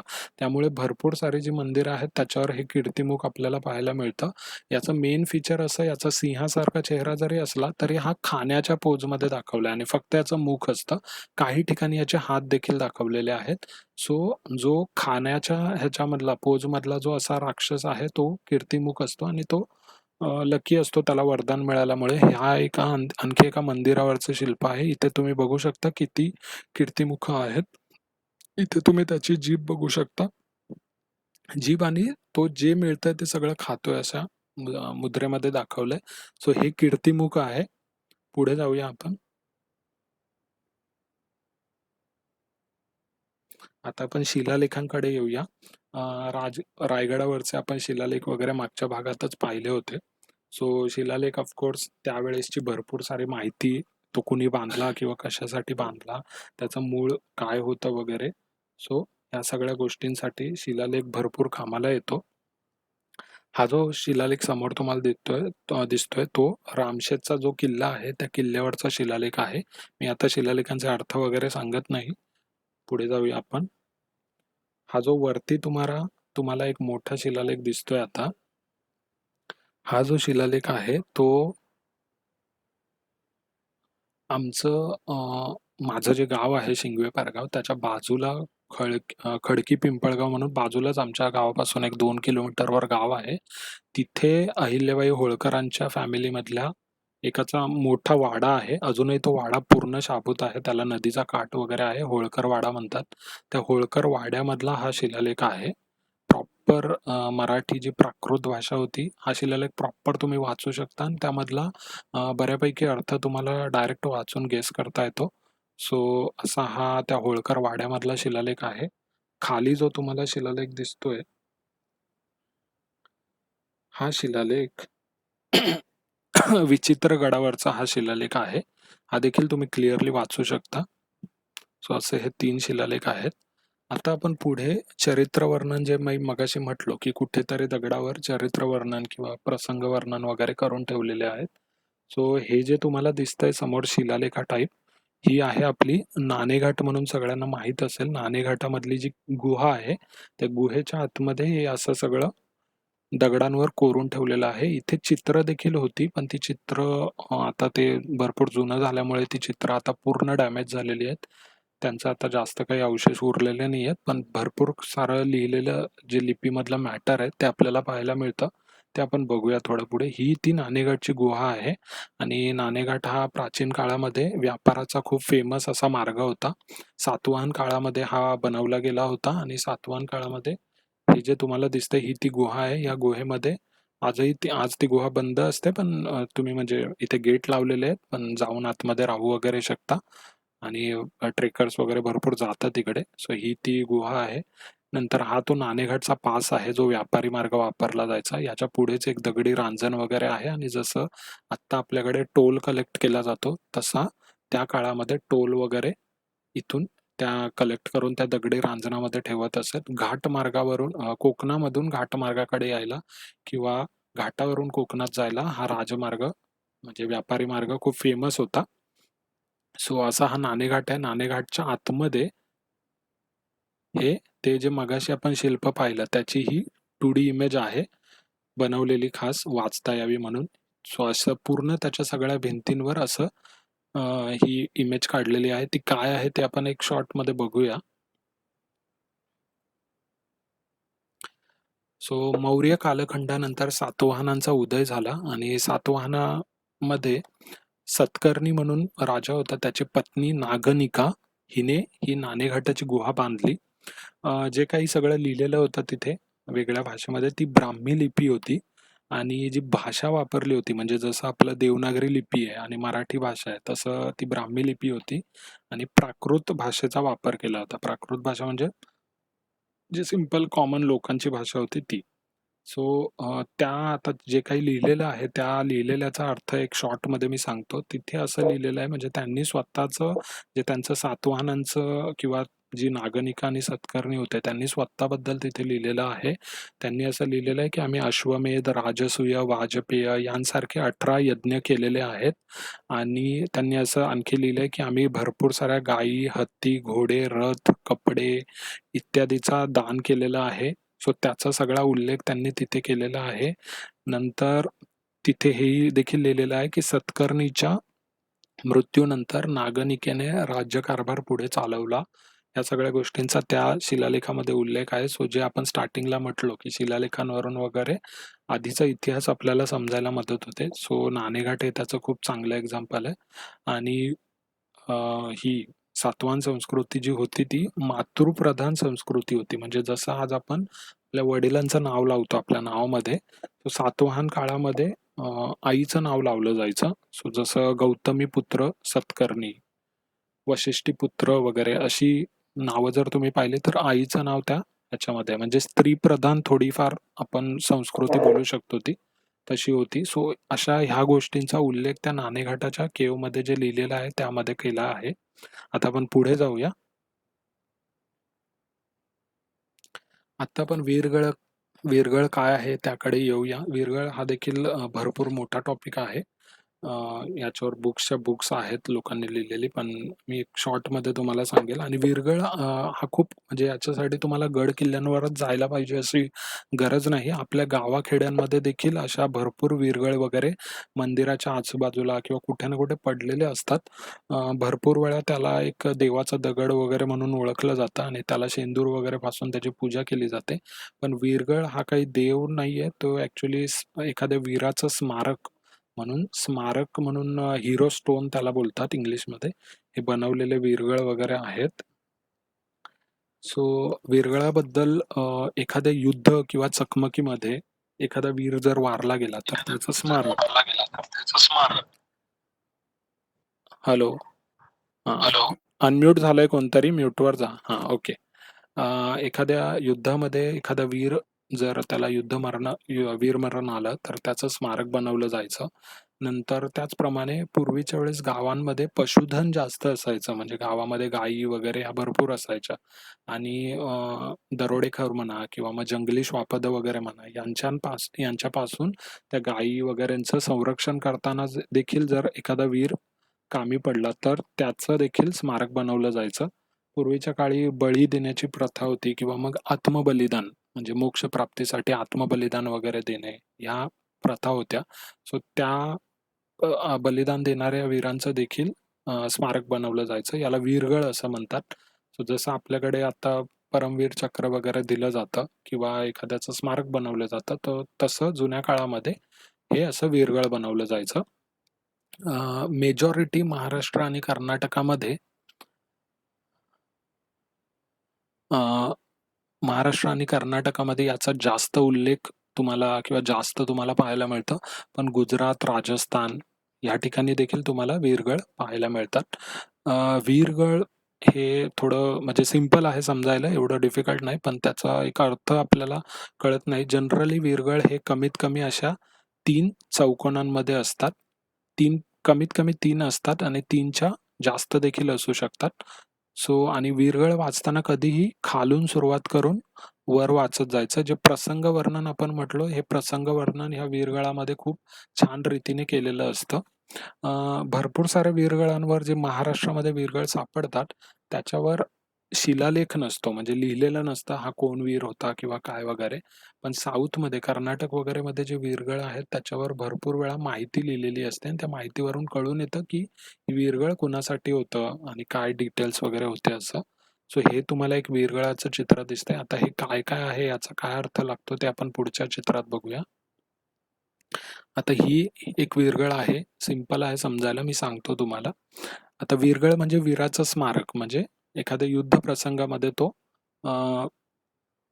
वीर मृत्युमुखी पडला. सो त्याचं स्मारक आणि त्याला स्वर्ग प्राप्ती किंवा मोक्ष प्राप्ती झाली हे वीरगळेमधून दाखवलेलं असतं. सो इथे जर तुम्ही सर्वात खाली वीरगळ कधी खालून वाचायला सुरुवात करावी. इथे सर्वात जर खाली तुम्ही बघितलं तर इथे या वीराला मरण आलेलं आहे. जे इथे तुम्हाला एक आडवी झोपलेली इमेज वगैरे अशी दिसू शकते, तर त्या वीराला मरण आलेलं आहे. सो हे वीर मरण आलेलं आहे दाखवलं इथे. या वरच्या चित्रामध्ये त्याचा जो युद्ध प्रसंग होता, म्हणजे इथे घोड्यावर शत्रूशी तो लढतो, इथे त्याच्या हातामध्ये धनुष्यबाण आहे आणि हा तो वीर लढत आहे असं दाखवलंय. सो जो युद्ध प्रसंग, ज्या युद्धामध्ये तो वारला, हे युद्ध प्रसंग इथे दाखवतात. आता तो वारल्यानंतर आता तो वर त्याला स्वर्गामध्ये घेऊन जाण्यासाठी स्वर्गातील अप्सरा, म्हणजे आता तो त्याला वीर मरण आल्यामुळे तो आता स्वर्गामध्ये जातोय. किंवा कैलासामध्ये जातोय अशा काही ठिकाणी उल्लेख आहेत. स्वर्गामध्ये जातोय असं समजून त्याला घेण्यासाठी अप्सरा आलेल्या आहेत, हे इथे दाखवलंय. आता हे जे शिल्प आहे यामध्ये तुम्ही वीरगळामध्ये एका वीरासाठी किंवा 2 वीरांसाठी वगैरे देखील शिल्प बनवत असत. सो हे जे वीरगळ आहे हे जनरली माझ्या मते 2 जणांसाठी बनवलंय.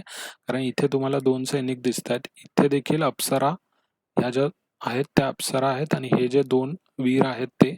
आणि मग अशा ह्या 2 वीरांना मरण आल्यानंतर त्यांना स्वर्गात नेण्यासाठी अप्सरा वगैरे आलेल्या आहेत आणि मग ते स्वर्गात किंवा कैलासवासी होऊन कैलासात जाऊन वगैरे तिथे हे दोन्ही वीर शिवलिंगीची पूजा अर्चना करतात आणि हा जो दाखवलाय हा पुरोहित दाखवलेला आहे. सो अशा प्रकारे आणि मग हे पुढे कलशारोहण वगैरे म्हणजे मोक्ष प्राप्ती वगैरे त्यांना झाली असं वीरगळेचं एक स्वरूप असतं बेसिकली. याच थोड्याफार वरखाली प्रमाणामध्ये वीरगळ आपल्याला पाहायला मिळतात. आता ही पुढची वीरगळ बघा. या वीरगळेवर ही साऊथची वीरगळ आहे. याच्यावर शिलालेख आहे कोरलेला. शिलालेखामध्ये माहिती मिळते कुणाची वीरगळ वगैरे आहे. आता इथे तुम्ही क्लिअरली बघू शकता. इथे ही जी खालची स्टेप आहे ती स्किप केली. इथे त्यांनी डायरेक्ट युद्धप्रसंग दाखवलाय. युद्धप्रसंगामध्ये हा वीर लढत आहे. ठीक आहे. पायदळामधला हा वीर तलवार आणि ढाल घेऊन लढत आहे. त्याला लढता लढता वीरमरण आलंय. वीरमरणानंतर त्याला स्वर्गामध्ये नेण्यासाठी अप्सरा आलेल्या आहेत आणि मग तो पुढे स्वर्गामध्ये जाऊन तिथे शिवलिंगाची पूजा करत आहे आणि सूर्य आणि चंद्र इथे देखील सूर्य चंद्र दाखवलाय. म्हणजे जोपर्यंत सूर्य आणि चंद्र आहेत तोपर्यंत या वीराची कीर्ती अशीच अबाधित राहावी. इथे नंदी वगैरे दाखवलेला आहे. हा पुरोहित दाखवला असावा असा अंदाज आहे. सो असं हे वीरगळ. आता आपण एक एक एक्झाम्पल वेगळ्या वेगळ्या वीरगळचे पाहूया कसे असतात ते. आता ही एकदम कलाकुसर बारीक केलेली वगैरे छानपैकी बनवलेली वीरगळ आहे. सो ही कदाचित एखाद्या मोठ्या व्यक्तीची किंवा एखाद्या राजाची वगैरे असू शकते. इथे तुम्ही पाहू शकता वीरमरण आलेलं आहे आणि त्या वीर पुरुषाला इथे अग्नी वगैरे दिलेली आहे. इथे कदाचित त्याचा युद्धप्रसंग वगैरे दाखवलेला आहे. ते तुम्ही पाहू शकता घोड्यावरून वगैरे आणि इथे तो युद्धप्रसंग. नंतर इथे ह्या ज्या 2 स्टेप आहेत त्यामध्ये स्वर्गामध्ये त्याला न्यायची इथे पालखीतून त्याला नेत आहेत वगैरे. इथे तुम्ही बघू शकता. इकडे त्याला अप्सरा वगैरे नेत आहेत आणि मग तो वर जाऊन शिवाची पूजा वगैरे करतोय. आता इथे 2 दाखवलेले आहेत.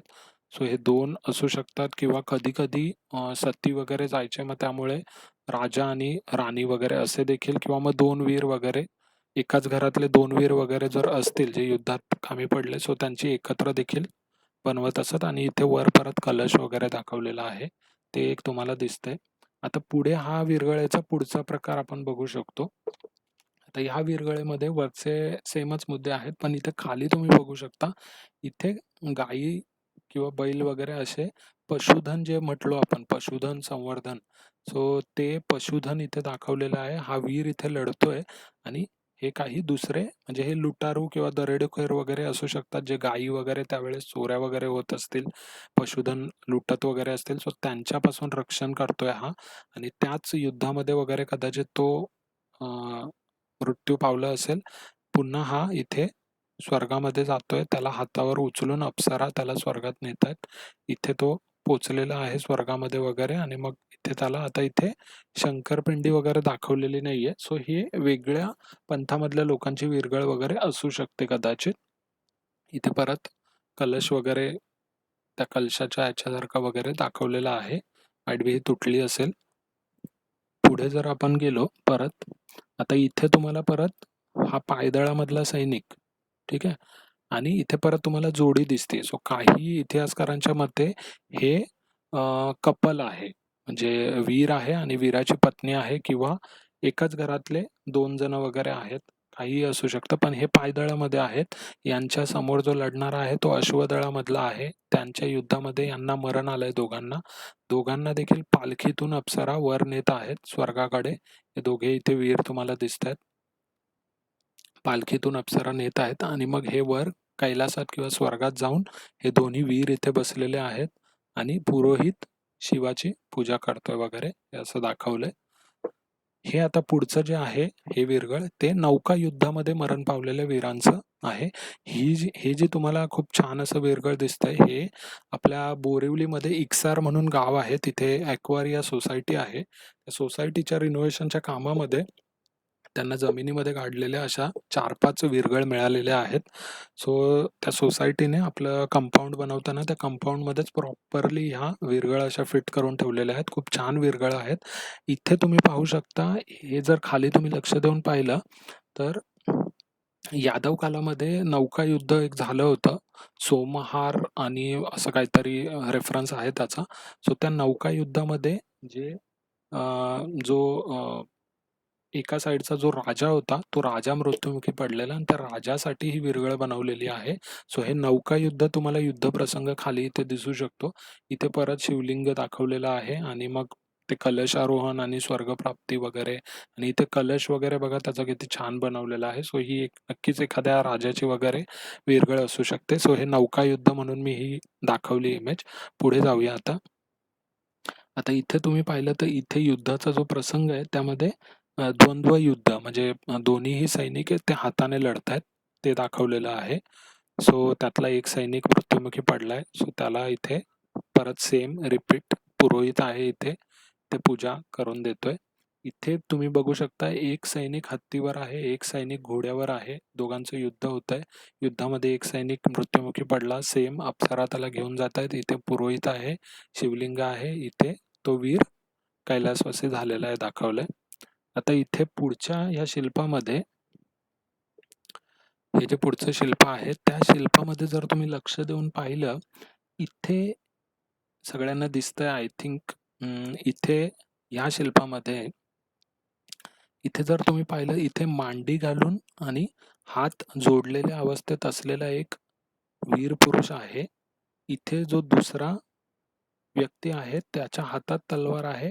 ह्या पुरुषाचं म्हणजे हा जो वीर बसलेला आहे मांडी घालून याचं डोकं नाहीये आणि याचं डोकं जर तुम्ही बघितलं तर इथे एक व्यक्ती आहे तिच्या डोक्यावर एक ताटासारखं ठेवलंय आणि त्यामध्ये या व्यक्तीचं डोकं आहे. सो जे आत्मबलिदान म्हणजे पूर्वीच्या काळी काही काम होण्यासाठी राजा राजा लोकांना वगैरे काही जर हवं असेल किंवा काही काम अडत असेल तर त्यावेळेस स्वतःहून बळी वगैरे देण्याची आत्मबलिदान करण्याची वगैरे प्रथा असेल. सो त्या वीराच्या स्मरणार्थ ही विरगळ बनवलेली आहे. इथे तुम्ही क्लिअरली बघू शकता हे डोकं घेऊन हा चाललेला आहे. इथे परत हत्तीवर हा राजा आहे आणि त्या राजाला हे डोकं त्याला समोर दाखवत आहेत आणि हे युद्ध नाहीये हे आपण बघू शकतो कारण याने मांडी घातलेली आहे प्रॉपर शांतपणे हा बसलेला आहे. सो मर्जीने केलेलं बलिदान असं यावरून निश्चित होतं. नंतर त्या वीराला स्वर्गामध्ये सेम परत स्टेप रिपीट झाली आहे.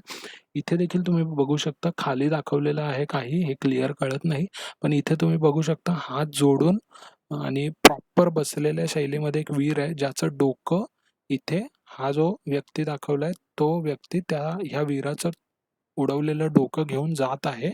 हा पुढचा इथे काही वाद्य वाजवत आहे. सो हे बलिदान वगैरे असू शकतं आणि मग परत त्या वीराला मोक्षप्राप्ती वगैरे झालेली दाखवलंय. आता इथे हे मल्टिपल म्हणजे एका कुटुंबातले जर भरपूर जण जर एकाच वेळेस हे झाले तर अशी मोठी विरगळ बनवत असत. सो हे ते विरगळ दाखवलेलं आहे. नंतर इथे व्यापारी लोकांची विरगळ ही दाखवलेली आहे. आता याचं मेन ओळखायचं लक्षण हे की बैलगाडी दाखवलेली असते. म्हणजे हा एखादा व्यापारी आहे जो आपल्या बैलगाडीतून कुठेतरी व्यापार करायला निघाला आहे आणि मध्ये चोर दरोडे काही पडले वगैरे असतील. सो त्याच्यामध्ये जे युद्ध झालं आपलं सामान वाचवण्यासाठी वगैरे त्यात तो मृत्युमुखी पडला आणि मग ही गोष्ट कळाल्यावर त्याच्या घरी किंवा त्याच्या राज्यात वगैरे त्याची अशी एक विरगळ बनवली गेली असावी. आता ही पशुधनावाली किंवा मग पूर्वीच्या काळी वाघांचे वगैरे किंवा जे श्वापदं वगैरे होती त्यांचे हल्ले होत असतील आणि मग त्या हल्ल्यांमध्ये देखील अ, काही जण मृत्युमुखी पडत असतील. सो त्यांच्यामधल्या एकाची ही विरगळ आहे. इथे खाली जर तुम्ही लक्ष देऊन पाहिलं तर वीरमरण आलेला एक वीर आहे. इथे त्याच्या बाजूला एक वाघ दाखवलेला आहे.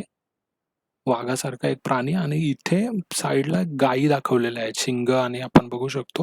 म्हणजे या गायींचं संरक्षण करताना एखाद्या वाघासारख्या आणि मग इथे युद्धप्रसंग दाखवलाय त्यामध्ये हा वाघ आपल्याला दिसू शकतो क्लिअरली आणि त्या वाघाशी हा वीर पुरुष लढत आहे आणि मग त्या लढाईमध्ये त्याला असं मरण आलं आणि मग परत सेम इथे मधली स्टेप स्किप केली आणि डायरेक्ट वर जाऊन इथे इथे दाखवलेलं आहे की त्याला मोक्षप्राप्ती झाली. आता इथे तुम्ही आणखी बघू शकता इथे एक गायीसारखं शिल्प देखील खाली दाखवलंय. सो कदाचित या वाघाच्या हल्ल्यात एखादी गायी वगैरे पण हे झाली असेल आणि मग तिला पण ह्या वीरासोबत तिचं देखील स्मृती म्हणून एक इथे देखील टाकून दिलेला आहे किंवा हा नंदी देखील असू शकतो, काहीही असू शकतं. सो कारण अशी म्हणजे प्राण्यांची वगैरे देखील विरगळ काही-काही ठिकाणी बनवलेली पाहायला मिळतात. ही जी विरगळ आहे ही स्पेशली मी टाकलेली आहे. आमच्या गावामधली ही विरगळ आहे. गावामधली एक तटबंदी आहे. त्या तटबंदीच्या बाहेर ही विरगळ आहे. आता एकच शिल्लक आहे. भरपूर साऱ्या विरगळ होत्या. त्या गावाच्या शाळेत वगैरे इकडे-तिकडे पडलेल्या आहेत. त्या पाहायला नाही मिळाल्या मला. ही मला पाहायला मिळाली म्हणून मी हिचा फोटो घेतलेला. गावाच्या वेशीवरच ही विरगळ आहे आणि ही देखील पशुधन वाचवताना झालेली विरगळ वाटतेय. कारण इथे एक वीर पुरुष खाली मरून पडलेला आहे. त्याच्या साईडला इथे गायीसारखे प्राणी उभे आहेत. म्हणजे तो ह्यांना वाचवताना त्याला मरण आलं. हे युद्धप्रसंग दाखवलाय म्हणजे तो लढत असेल तेव्हाचा आणि मग परत इथे पुरोहित आणि इथे शिवलिंगी आणि मग तो कलशारोहण त्याला मोक्षप्राप्ती वगैरे झाली असं दाखवलंय. पुढे आपण गेलो तर ह्या जरा आणखी चतुर्भुज विरगळ म्हणजे 4 बाजू असलेल्या विरगळ असं खूप छान पाहायला मिळतात. असे हे स्तंभ आहेत. याच्या चारही बाजूंनी विरगळाचं काम केलेलं असतं आणि सेम किंवा वेगळं-वेगळं काम या चारही बाजूंना असू शकतं. इथे देखील सेम तुम्हाला दिसतंय हा वीर लढतोय. परत अप्सरा घेऊन जातायत. इथे शिवलिंगाची पूजा करतोय. इथे कलशारोहण. हे आणखी काही प्रकारचे स्तंभ आहेत. विरगळाचा एक वेगळा प्रकार म्हणून मी इथे दाखवलं. आता आपण सती शिळांकडे येऊया. सती शिळा म्हणजे नावावरूनच कळतंय सती स्टोन, सतीच्या शिळा. सो सतीच्या शिळा म्हणजे सती गेलेल्या स्त्रीच्या स्मरणार्थ या सती शिळा बनवल्या जायच्या. सती प्रथा सगळ्यांना माहित आहे भारतामध्ये होती पूर्वी आणि मग त्यावेळेस जी स्त्री सती जाईल त्या तिच्या स्मरणार्थ बनवल्या जायच्या आणि याचा एक रँडमली 4 प्रकार आपण बोलू शकतो. काही-काही सतीशिळांमध्ये फक्त बांगड्या भरलेला सतीचा फक्त हात दाखवतात. हा हात तुम्ही पाहिला असेल भरपूर मंदिरां वगैरेच्या बाजूला. फक्त काटकोनात दुमडलेला एक हात दाखवला जातो, ज्या हातामध्ये बांगड्या वगैरे भरलेल्या असतात. तर तो काही-काही ठिकाणी गावामध्ये समज आहे, की तो देवीचा हात आहे वगैरे, पण तो देवी वगैरेचा हात नसून जी व्यक्ती जी स्त्री तिकडे सती गेली होती तिचं स्मारक बनवलेलं आहे. नंतर काही ठिकाणी सतीचा हात पण असतो आणि त्याच्यासोबत लढाईचा प्रसंग पण असतो. काही ठिकाणी चित्ररूपामध्ये सतीचं वर्णन केलेलं असतं. आणि चित्ररूपात म्हणजे सती जातीय वगैरे स्त्री असं दाखवलं असतं आणि काही ठिकाणी फक्त म्हणजे जनरल तुम्ही राजस्थान वगैरे मध्ये पाहिलं तर राजस्थानमध्ये जोहार वगैरे ही संकल्पना होती. सो त्यामध्ये फक्त हाताचे पंजे भरपूर दाखवले जातात. आता ह्या ज्या दोन्ही सतीशिळा आहेत ह्या आम्ही गोरखगड पाहायला गेलेलो. सो गोरखगडाच्या खाली जर तुम्ही उतरून गेलात सो खाली मध्ये एक छोटं मंदिर लागतं आणि त्यापासूनही खाली गेल्यावर एक खाली आश्रम लागतो. त्या आश्रमच्या दरवाजातच ही 2 शिल्प आम्हाला पाहायला मिळाली होती. आणि ही शिल्प तुम्ही लक्ष देऊन जर पाहिली तर ह्या दोन्ही सतीशिळा आहेत असं समजू शकता. आता ह्या पहिल्या चित्रामध्ये तुम्ही बघू शकता खूप सिंपल आणि क्लिअर त्यांनी दाखवलंय. इथे खाली वीर मरून पडलेला आहे आणि त्या वीराच्या 5 पत्न्या आहेत. 1, 2, 3, 4 आणि 5 आणि त्या प्रत्येक स्त्रीने आपला हात वर पकडलेला आहे. काटकोनामध्ये वर म्हणजे स्वर्गाकडे हा वीर जातोय आता असं. तुम्ही परत लक्ष देऊन बघा खाली वीर मरण झालेला पुरुष आहे आणि 5 त्याच्या पत्न्या आहेत. 2, 3, 4 आणि 5. त्यांनी हात वर केलेले आहेत आपल्याला समजू शकतं. सो त्याच्यासोबत ह्या सती जायला निघालेल्या आहेत म्हणून त्याच्या डेड बॉडीच्या जवळ आहेत. नंतर त्या सती गेल्यावर त्यांची जे आपण म्हणतो की स्वर्गामध्ये जायला त्यांना अप्सरा वगैरे आल्या. सो तसं हे इथे दाखवलेलं आहे. त्यांना घोड्यावरून वगैरे किंवा त्या स्वर्गात जायला निघाल्यात असं एक चित्र आपल्याला वाटतं. आता याला शेंदूर वगैरे फासल्यामुळे याची क्लॅरिटी तेवढी राहिली नाहीये. पण तरी तुम्ही क्लिअरली पाहू शकता. त्यानंतर ह्या 5ही स्त्रिया ज्या होत्या त्या सती गेलेल्या आहेत, स्वर्गाकडे गेल्या, म्हणून मग त्यांच्या 5 स्त्रियांचे 5 काटकोनात मोडलेले हे हात आपल्याला दिसू शकतात. आणि मग नंतर हे स्वर्गात गेलेत. इथे शिवपिंडी आहे, इथे पुरोहित पूजा करतोय. हा त्यांचा पती आहे, जो वीर ज्याला मरण आलेलं, आणि त्याच्या मागे त्याच्या ज्या पत्नी सती गेल्या त्या 5ही जणी म्हणजे 1, 2, 3, 4 आणि 5. सो अशा 5 स्त्रिया त्यांचा पती, असं हे सतीशिळा, त्या सतींचं स्मारक 5 सतींचं म्हणून दाखवलंय. त्याच्याच बाजूला ही दुसरी एक सतीशिळा आहे. इथे तुम्ही बघू शकता वीर मरण गेलेलं आहे, आणि त्या वीरासोबत सती जायला त्याची पत्नी झोपलेली आहे आणि सती गेली आहे. आता ती सती गेली आहे, सो तिचं इथे शिल्प दाखवलेलं आहे, स्वर्गात जाते वगैरे. आणि हा तिचा हात दाखवलेला आहे, सतीचा हात, जो बांगड्या घातलेल्या इथे तुम्ही बघू शकता. सतीचा हात, सती वर जाते स्वर्गात, आणि इथे परत नवरा बायको, इथे शिवलिंग आणि इथे पुरोहित पूजा करतायत असं दाखवलंय. आता इथे पुढे परत तुम्ही जर बघाल लक्ष देऊन, हे खूप क्लिअर असं शिल्प आहे. इथे परत सती गेलेली आहे स्त्री एखादी, आणि मग तिला स्वर्गात वगैरे नेतायत. तिचा हा हात दाखवलेला आहे, इथे चुडा वगैरे भरलेला आहे प्रॉपर. हे तिचा पती आणि ती असे दोघेही दाखवलेले आहेत. परत इथे पूजा वगैरे होताना दाखवलंय. आता कधी कधी मल्टिपल टाइम्स जेव्हा सती वगैरे जात असेल, सो जेवढ्या पत्नी सती जात असत त्या सगळ्यांचं काउंट एकाच सतीशिळेमध्ये दाखवत. सो तसं इथे दाखवलेलं आहे सेम. या 3 स्त्रिया सती गेल्या होत्या, सो त्या 3 स्त्रियांना स्वर्गामध्ये नेत आहेत. 1, 2 आणि 3 ह्या तिघींचे हात दाखवलेले आहेत. ह्या तिघी इथे स्वर्गात गेलेल्या दाखवलेलं आहे. आणि परत इथे त्या आपल्या पतीसोबत इथे 3 स्त्रिया बसलेल्या आहेत, पतीसोबत पूजा करत आहेत असं दाखवलेलं. सो ही एक सतीशिळा. आता इथे ह्या सतीशिळेमध्ये परत मध्ये इथे युद्ध प्रसंग वगैरे दाखवलेला आहे. इथे सती दाखवलेली आहे. इथे परत सेम चित्र रिपीट. ही जरा मोठी सतीशिळा वगैरे असू शकते, पण ही तुटलेली आहे पूर्ण. ह्या सतीशिळेमध्ये शिलालेख लिहिलेला आहे, कुणाची आहे काय वगैरे. आणि इथे क्लिअरली तुम्ही बघू शकता आग लावलेली आहे, साईडने आग आहे, आणि मध्ये ती सती जाणारी स्त्री झोपलेली आहे. सो हे क्लिअरली तुम्ही बघू शकता. आता राजस्थानमधील जोहार, सो राजस्थान वगैरे मध्ये अशी सतीशिळा किंवा अशी शिल्प तुम्हाला पाहायला मिळतात. सो जोहार म्हणजे तुम्हाला माहीत आहे, सतीची प्रथा देखील आपण म्हणू शकतो की हे जोहार म्हणून, म्हणजे ज्या पूर्वी मुस्लिम सत्ता वगैरे ज्या होत्या त्या जेव्हा आक्रमण वगैरे करायच्या, सो पतीचं मरण झाल्यानंतर आता आपल्यावर देखील धोका वाढेल, सो त्या कारणामुळे जेवढ्या त्या राजाच्या पत्नी असायच्या सगळ्या सती जात असत. सो त्या सगळ्या सती जात असत, त्याला जोहार म्हणत असत. सो त्या जोहार झालेल्या एका राजाच्या ह्या सगळ्या पत्नी आहेत, आणि त्यांचा सतीशिळा एकच दगड बनवलेला आहे, आणि त्या दगडामध्ये ह्या जेवढे हात तुम्हाला दिसतात तेवढ्या त्या राण्या होत्या. आणि त्यांनी सगळ्यांनी जोहार करून घेतलाय, म्हणजे आगीत उडी घेतली, आणि मग त्या सगळ्यांचे हे असे हात त्यांचा सतीशिळा म्हणून राजस्थानमध्ये आजही त्यांना पवित्र मानलं जातं. सो अशा सतीशिळा दाखवलेल्या आहेत राजस्थानमधल्या ह्या. आता ह्या सिंपल अशा एक सतीशिळा ज्याच्यामध्ये काहीच नाहीये, एक सिंपल दगडावर फक्त सतीचा हात दाखवलेला आहे, आणि चंद्र आणि सूर्य असेपर्यंत ह्या सतीची कीर्ती अशीच राहील.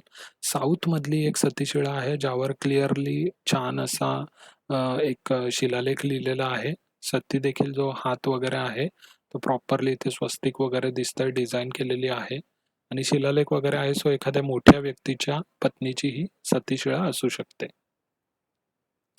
आता सतीशिळेनंतर आपण पुढे येऊया मेमरी स्टोन. नंतरच्या काळामध्ये सतीशिळा वगैरेच्या ऐवजी एक दुसरी सिंपल मेथड, एक मेमरी स्टोन बनवायची कल्पना वगैरे आली, आणि आपल्याला काही काही ठिकाणी हे मेमरी स्टोन पाहायला मिळतात.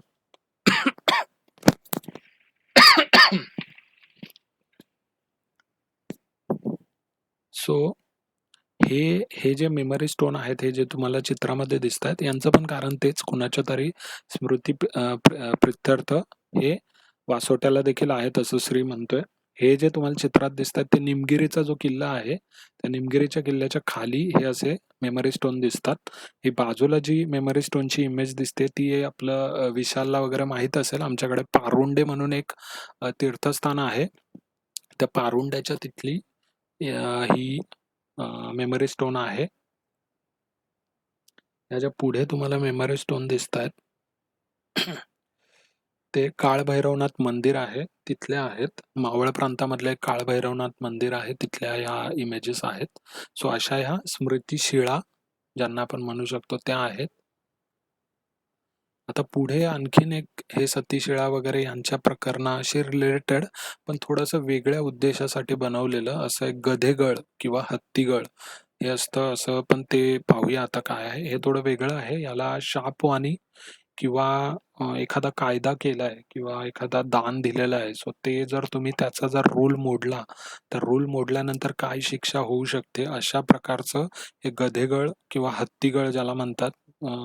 गधे म्हणजे गाढव असलेलं आणि हत्ती म्हणजे हत्ती असलेलं असं म्हणतात. सो याच्यावर शापवाणी किंवा कायदेभंगाची म्हणजे जसं आजकाल आपण एखादं हे बनवतो, ॲग्रीमेंट वगैरे बनवतो आणि त्या ॲग्रीमेंटमध्ये दिलेलं असतं, की ही जागा ह्या माणसाला दिलेली आहे आणि जर याचा कोणी याचा म्हणजे उल्लंघन केलं तर कायद्याने शिक्षा होईल असं. सो त्या प्रमाणाचं एक ॲग्रीमेंट वगैरे एक शॉर्टमध्ये हे गधेगळ वगैरे असायचं. याचा मूळ उगम शिलाहार कालामध्ये दिसतो आणि याच्यामध्ये खूप सिंपल अशा प्राकृत लँग्वेजमध्ये शिलालेख लिहिलेले असतात. म्हणजे जर गधेगळ तुम्ही बघितलं, गधेगळावर जो मजकूर असतो, ॲग्रीमेंट जसं आपण म्हटलं, त्या ॲग्रीमेंटचा मजकूर टाइप असतो आणि देवनागरीमध्ये जनरली शिलालेख पाहायला मिळतात. वरच्या बाजूला जे काही दानधर्म वगैरे केलेला आहे, म्हणजे मंदिरासाठी कोणाला जागा दिली किंवा कोणासाठी तरी काही मंगलवचने केलेली असतात आणि खालच्या बाजूला जर त्या मंगलवचनांचं पालन किंवा जे दान वगैरे केलंय त्याचं जर पालन केलं नाही, तर काय होऊ शकतं, म्हणजे अभद्र म्हणजे लिटरली शिव्या दिलेल्या असतात. म्हणजे प्रॉपरली शिव्या, ज्या आज आपण शिव्या वगैरे वापरतो तशा काइंडच्या शिव्या दिलेल्या असतात. म्हणजे कदाचित हे जर तुम्ही मोडलं तर अशी शिक्षा वगैरे तुम्हाला होईल या भीतीने लोकांनी ते मोडू नये म्हणून असं असेल. सो त्या गधेगाळ आणि हत्तीगाळामध्ये ते शिवी म्हणून दाखवण्यासाठी एका स्त्रीचा गाढवाबरोबर किंवा हत्तीबरोबर मेटिंग किंवा संकर दाखवला जातो आणि जे 2-3 शिलालेख मी पाहिलेले त्याच्यावरचं जे ही शिवी वगैरे किंवा अभद्र वचन जे म्हटलेलं आहे ते या प्रकारे आहे. 6,000 वर्ष विष्ठेमधला म्हणजे वरचा कायदा जर कुणी मोडला, तर तो व्यक्ती 6,000 वर्ष विष्ठेमधला कृमी म्हणजे किडा बनेल किंवा मग हे शासन कुणी भंग करेल त्याची माय तुम्ही समजू शकता पुढचं जे आज पण आपण शिवी वगैरे देतो. त्या शिव्या प्रॉपरली त्या गधेगाळ किंवा हत्तीगाळांवर अशा लिहिलेल्या आहेत. आता आपण त्याचा फोटो बघूया.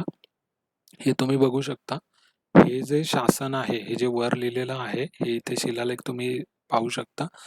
याच्यामध्ये जे काही दिलंय ते चंद्र आणि सूर्य असेपर्यंत असंच राहील आणि याला जे मोडेल, इथे तुम्ही पाहू शकता एका स्त्रीचा आणि गाढवाचा संकार दाखवलेला आहे. सेम इथे शिलालेख आहे, चंद्र सूर्य आहे. इथे दुसऱ्या एका प्राण्याचं संकार दाखवलंय. इथे देखील त्याच प्रमाणाचं एक शिल्प आहे. सो अशा शिल्पांचं ॲक्चुअल मोटिव्ह वेगळं होतं. म्हणजे एक ते कुठेतरी भीती घालण्यासाठी तशी शिल्प बनवली जायची. पण ओके, सगळ्यांना इमेज दिसतेय का ही? जी गधेगळ आणि हत्तीगळाच्या मी 3 इमेजेस दाखवतोय आता, ती दिसतेय ना? दिसतंय दिसतंय ओके, ओके. दिसतंय. सो ह्या इमेज तुम्ही बघू शकता. ह्याच्यामध्ये म्हणजे गावांमध्ये वगैरे ह्याचं ॲक्चुअली मोटिव्ह जे होतं ते लोकांना समजण्यात वगैरे आलं नाही आणि त्यामुळे गधेगळ वगैरे जास्त पाहायला मिळत नाही. भरपूर साऱ्या लोकांनी म्हणजे हे थोडं अश्लील वगैरे वाटतं म्हणून तोडून वगैरे टाकल्या. भरपूर लोकांनी याला गाडून वगैरे टाकलं, विहिरींमध्ये फेकून वगैरे दिलेले आहेत. पण याचं जर तुम्ही म्हणजे त्यावेळेस याचं एक भीती, की एखाद्या मंदिराला जागा दान दिली मग तिथे असे गधेगळ बनवायचे आणि ही जागा ह्या मंदिरासाठी सूर्य आणि चंद्र असेपर्यंत दान केली आहे आणि जो कोणी ही जागा हडप करण्याचा प्रयत्न करेल त्याला असं काहीतरी म्हणजे अशी एक शिवी टाकलेली आहे. अशा प्रकारचं हे हत्तीगळ किंवा गधेगळ असं म्हणतात. आता पुढे धेनुगळ. धेनुगळ हा देखील प्रकार तुम्ही रेअरली बघू शकता. याच्यामध्ये एक सिंपल शिल्प आणि शिलालेख असतो. त्या शिलालेखावर गाय आणि वासरू याचं दान केल्याचं किंवा मग एक कोणतंही दुसरं दान केल्याचा उल्लेख असतो. आणि गाय आणि वासरू, आता जसं ह्या धेनुगळामध्ये फक्त गाय दाखवली आहे, तर भरपूर वेळा धेनुगळामध्ये गाय आणि वासरू असतं. त्यामधला गाय, एक्सक्यूज मी, गाय ही राजा आणि वासरू म्हणजे प्रजा, आणि राजाकडून प्रजेला दान असं काहीतरी दाखवलं असतं. आणि मग त्याचं एक शिल्प म्हणून धेनुगळ असं दाखवलेलं असतं. सो हे एक मुंबईमधलं एक मंदिर आहे. त्या मुंबईमधल्या मंदिरामधल्या वाघेश्वरीचं मंदिर आहे. त्या मंदिरामध्ये एक अशी तुटलेली एक धेनुगळ पाहायला मिळते. सो हे एक धेनुगळाचं चित्र आहे, म्हणजे दानपत्र आपण म्हणू शकतो सिंपल भाषेमध्ये. आता आपण येऊया आदिवासी चिऱ्यांकडे. आता आदिवासी लोक जर तुम्ही पाहायला गेलं तर आपल्या नाशिकच्या वरती जो बागलाण म्हणून प्रांत आहे, जिथे साल्हेर, मुल्हेर, मोरागड, न्हावीगड वगैरे हे सगळे किल्ले आहेत, तिकडे जर तुम्ही आज देखील पाहिलं तर तिकडे भरपूर सारी आदिवासी लोक आज देखील राहतात. सो आदिवासी लोकांमध्ये त्यांच्या स्मृतिशिळा वगैरे बनवण्यासाठी अ, हे असं आदिवासी चिरे, त्यांना ते लोक चिरा असं म्हणतात. सो हे त्यांनी बनवलेले स्मारकं आहेत. सो इथे एवढी भरपूर लोक दाखवण्याचं कारण त्या आदिवासी लोकांमध्ये आपली वंशवेळ किंवा आपल्या वंशामध्ये जेवढे काही पूर्वज झाले त्या सर्व पूर्वजांचं त्यांच्यासाठी शिळा बनवली जाते, आणि त्या सर्वांची आठवण म्हणून असे दगडी शिळे बनवले जातात. आणि ह्याच्यामध्ये मेन मुख्य गोष्ट अशी की जे लोक जिवंत आहेत त्यांचा देखील उल्लेख या शिळांवर केलेला असतो. म्हणजे मृत लोकांचा तर असतोच, आणि त्याच देखील जिवंत लोकांचा देखील ह्याच्यावर उल्लेख असतो. हे जे तुम्ही पाहताय ही देखील आदिवासी चिरा आहे. साल्हेरच्या आसपास तुम्हाला ही पाहायला मिळते. घोड्यावर दाखवलेले व्यक्ती म्हणजे आमच्या घराण्यामध्ये सगळे जे व्यक्ती होते, म्हणजे आदिवासी घराणंच आहे, पण त्यांच्या घराण्यातले सगळे व्यक्ती हे म्हणजे ते घराणं थोडं उच्च, त्यांच्यामध्येच उच्च याच्यामध्ये होतं. सो असं ह्या पूर्ण घराची वंशवेल दाखवलेली आहे, आणि हे सगळे त्यांच्या स्मरणार्थ हे बनवलेलं आहे. सो अशा आदिवासी लोकांमध्ये एक म्हणजे आज देखील तिथे ती पाळली जाते संकल्पना, ती त्याबद्दल मी थोडं सांगतो. ही जी आदिवासी चिरा आहे ही पूर्वी ते लाकडापासून वगैरे बनवत असत.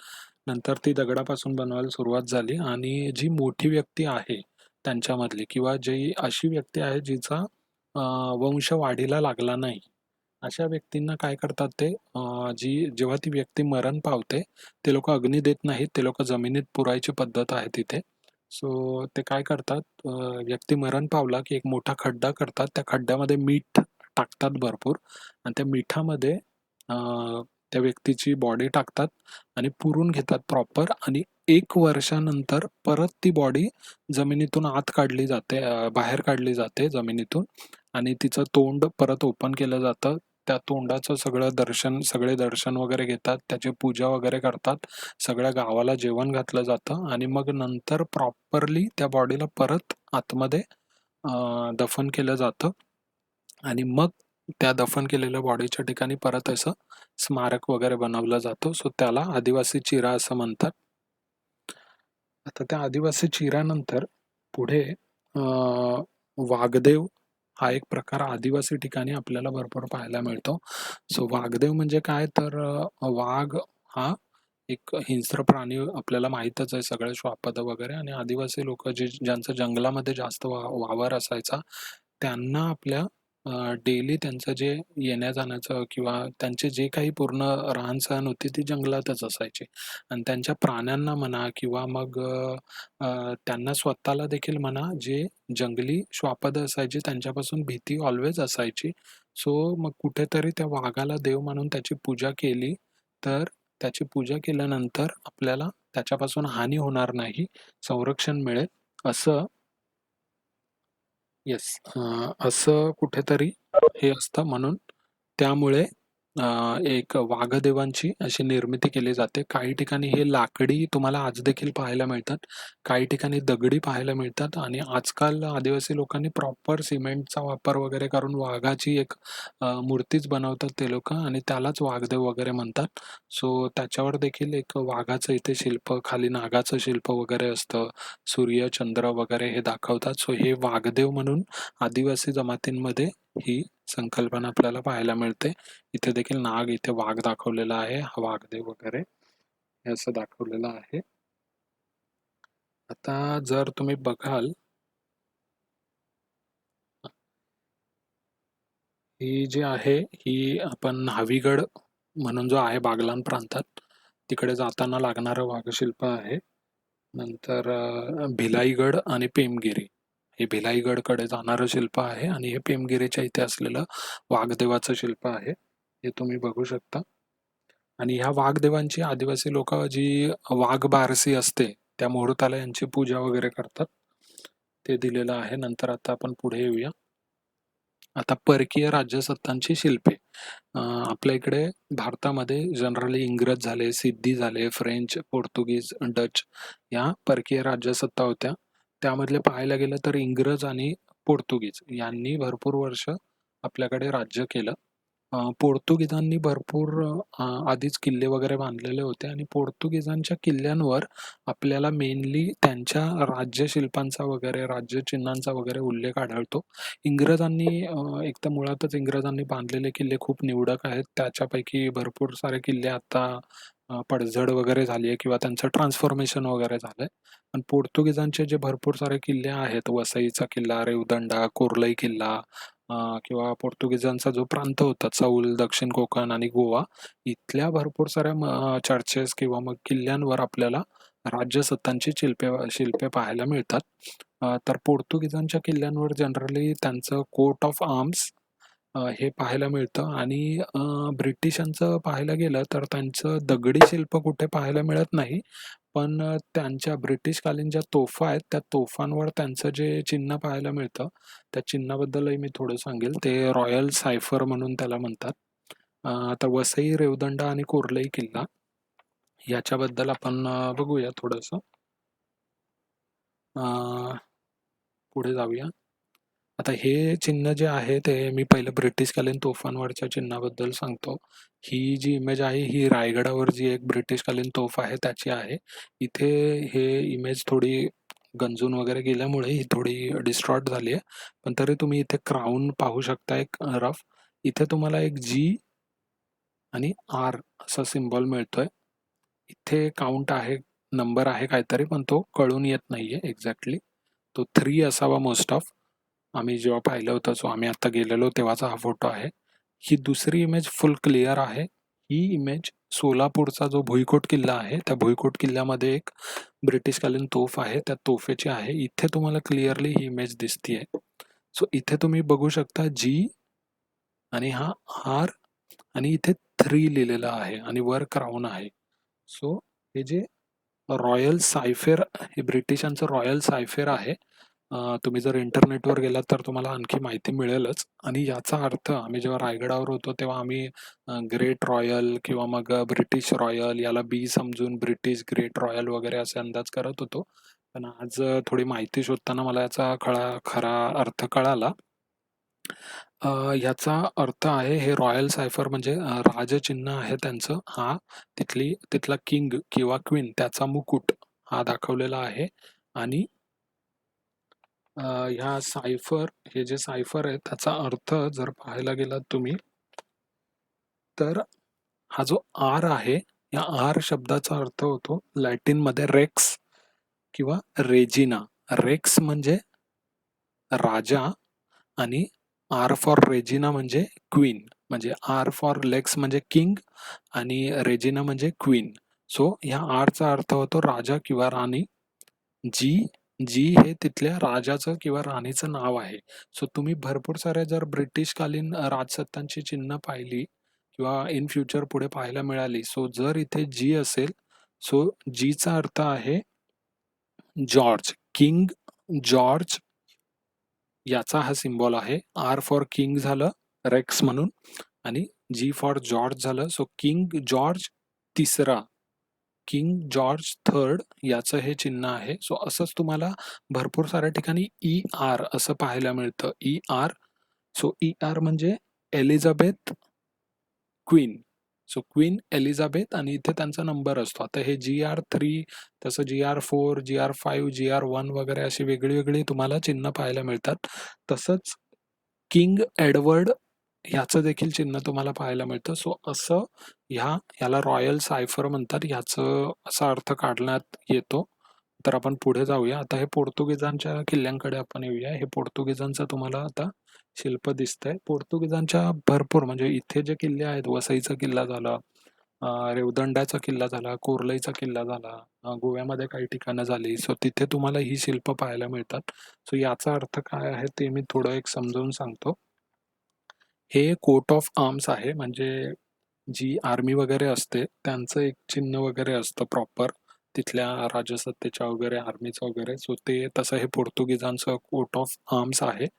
सो यामध्ये तुम्ही मध्ये एक ढालीसारखं पाहू शकता. एक ढाल दाखवलेली आहे. आता या ढालमध्ये जर तुम्ही पाहिलं तर या ढालीमध्ये आणखी एक छोटी ढाल दाखवली आहे. त्यामध्ये आणखीन 5 छोट्या ढाली दाखवलेल्या आहेत.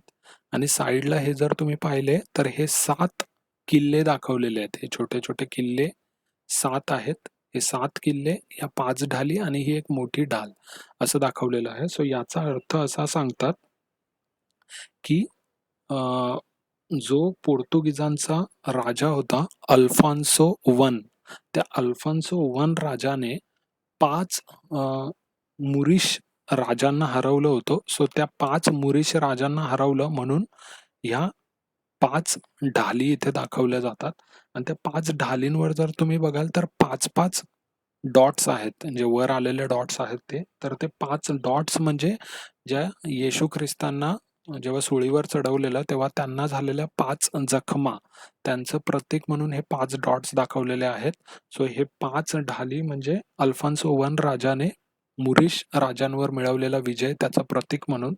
आणि नंतर हे 7 किल्ले अल्फॉन्सो 3, म्हणजे हा जो आतला जो होता तो अल्फॉन्सो 1 राजा होता आणि हे 7 किल्ले जे होते ते अल्फॉन्सो 3 ह्या राजाने मुरिश राजांकडूनच 7 किल्ले जिंकून घेतलेले. त्या 7 किल्ल्यांचं प्रतीक म्हणून हे असं ह्या ढालीमध्ये पोर्तुगीजांच्या किल्ल्यांवर हे आपल्याला शिल्प पाहायला मिळतं.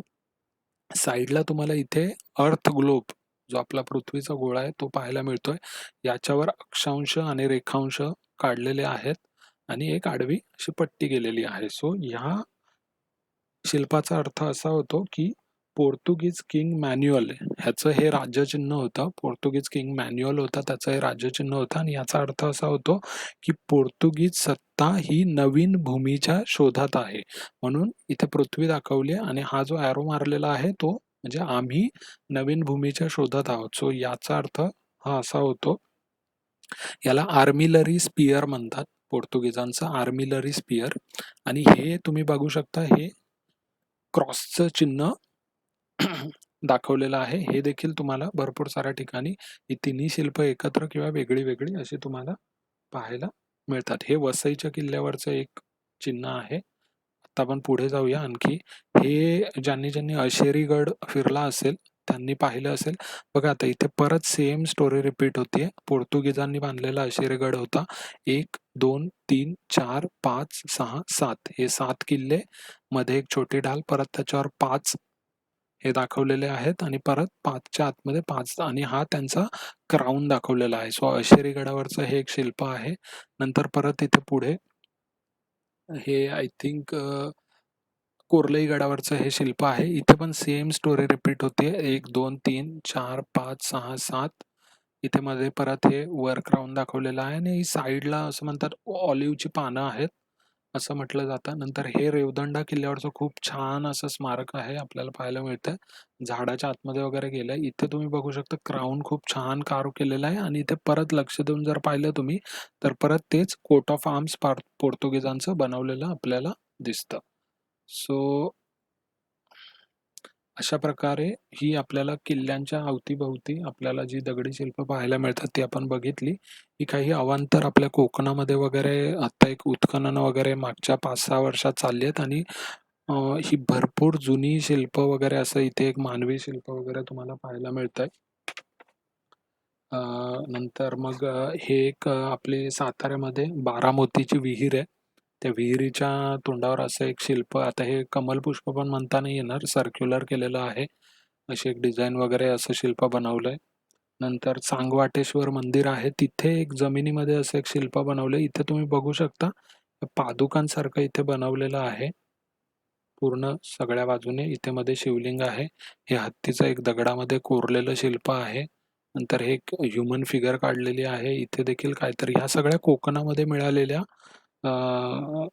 गोष्टी आहेत. म्हणजे ही शिल्प वगैरे आता यांचा अर्थ वगैरे काय सांगता येणार नाही. पण आपल्याकडे कोकणामध्येच अशी शिल्प आता मिळालेली आहेत. सो त्याचा हिस्ट्रीशी मागच्या काहीतरी संदर्भ असू शकतो. एकदम पुरातनकालीन ते असू शकतं. सो अशी ही शिल्प वगैरे ही संदर्भ सूची आहे. मी जास्त डिटेलमध्ये गेलो नाही. याच्यातले भरपूर म्हणजे शरभ झाले, वीरगळ झाले, हे पॉइंट्स खूप डिटेल आहेत. त्यांच्यावर खूप सारं नॉलेज आपण हे करू शकतो.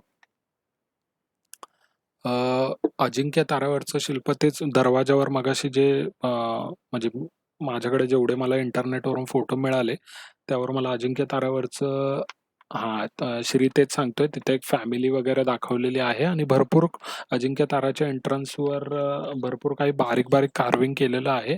पण त्याचा इमेज मला मिळाला नाही. मला बुकमध्ये वाचायला मिळालं होतं ते, पण इमेज वगैरे मिळालं नाही म्हणून मी ते दाखवलं नाही. ते गरुड शिल्पाचीच मला एक चांगली इमेज मिळाली होती म्हणून शेअर केली. समाज जीवनाचे एक फॅमिलीचे शिल्प वगैरे अजिंक्य ताऱ्यावर आहे असं श्री सांगतोय. सो अशी ही काही दगडी शिल्प होती. एक बेसिक इंट्रो आपण त्याचा आता बघितला. सो ऑलमोस्ट 12:15 झालेत. सो अशी ही शिल्प वगैरे होती.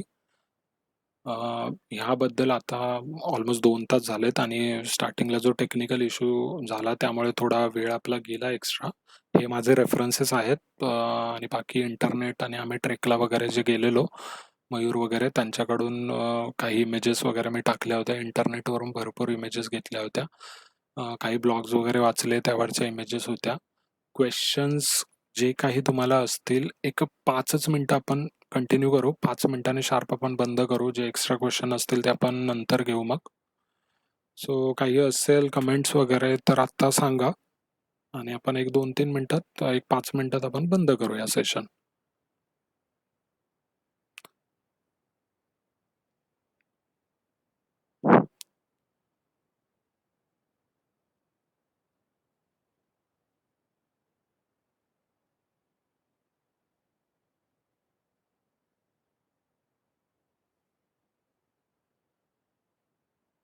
आय थिंक कुणाचं काही क्वेश्चन वगैरे नाहीये. जर तुम्हाला काही डाऊट्स असतील किंवा काही एखाद्या शिल्पाबद्दल डिटेल वगैरे माहिती पाहिजे असेल तर आपल्या ग्रुपवर क्वेश्चन टाईप करा. उद्या वगैरे मी त्याचा आन्सर करायचा प्रयत्न करेल. ठीक आहे. सो आत्ता आपण रॅपअप करूया आणि उद्या भेटूया. उद्या एक एकदम छोटंसं सेशन असेल. एक अर्ध्या पाऊण तासामध्ये कव्हर होईल असं. आम्ही लोणावळा ते भीमाशंकर पायी ट्रेक केला होता डोंगरांमधून. त्याचं खूप चांगलं प्रवास वर्णन वगैरे आहे. ते एक अर्ध्या तासामध्ये आम्ही सगळेच मिळून घेऊ. म्हणजे मयूर वगैरे आम्ही 5-6 जण होतो. सो सगळेच थोडे पॉइंट करून एक अर्ध्या पाऊण तासात छोटंसं सेशन असेल. सो ते घेऊया आपण उद्या. सो आत्ता मी हे आजचं सेशन कन्क्लूड करतो. आय होप सगळ्यांना आवडलं असेल. भरपूर सारी माहिती मला देखील म्हणजे हे सगळं करताना याच्यामधलं कळालं. जे होतं ना आपलं विनायक, हा बोल बोल. जे शरभ शिल्पाबद्दल आपण वाचत होतो ना, त्याच्याबद्दल अजून थोडंसं मी म्हणजे वाचण्यात आलं माझ्या. काही दिवसापूर्वी वाचलं होतं मी की शरभ शिल्प जे आपण बघतो ते होयसाळा साम्राज्यात सुद्धा त्यांचं अस्तित्व होतं. म्हणजे त्यांचं जे स्वतःचं जे चिन्ह होतं हा ते हा होयसाळा म्हणजे ह्याला मारा असा अर्थ होतो त्याचा. होयसाळाचा कर्नाटक वर्ध आहे आय हा थिंक. त्याचा याला मारा असा अर्थ होतो. तर हे सिंहाला मारताना एक मनुष्य दाखवलेला आहे तलवार लावून असा. आणि त्याचं ओके खूप सुंदर एक शिल्प होतं. ते एका मंदिरामध्ये होतं तिकडच्याच कर्नाटक साईडच्या. ओके ते सुद्धा माझं एक वाचनात आलं होतं. आणि या शरभावरती एक उपनिषद सुद्धा लिहिले गेलेले आहे आपल्या हिंदू संस्कृतीमध्ये, येस शरभ येस उपनिषद म्हणून. आणि भरपूर साऱ्या तर ते सुद्धा ग्रंथांमध्ये पण शरभाचा उल्लेख आहे. हो.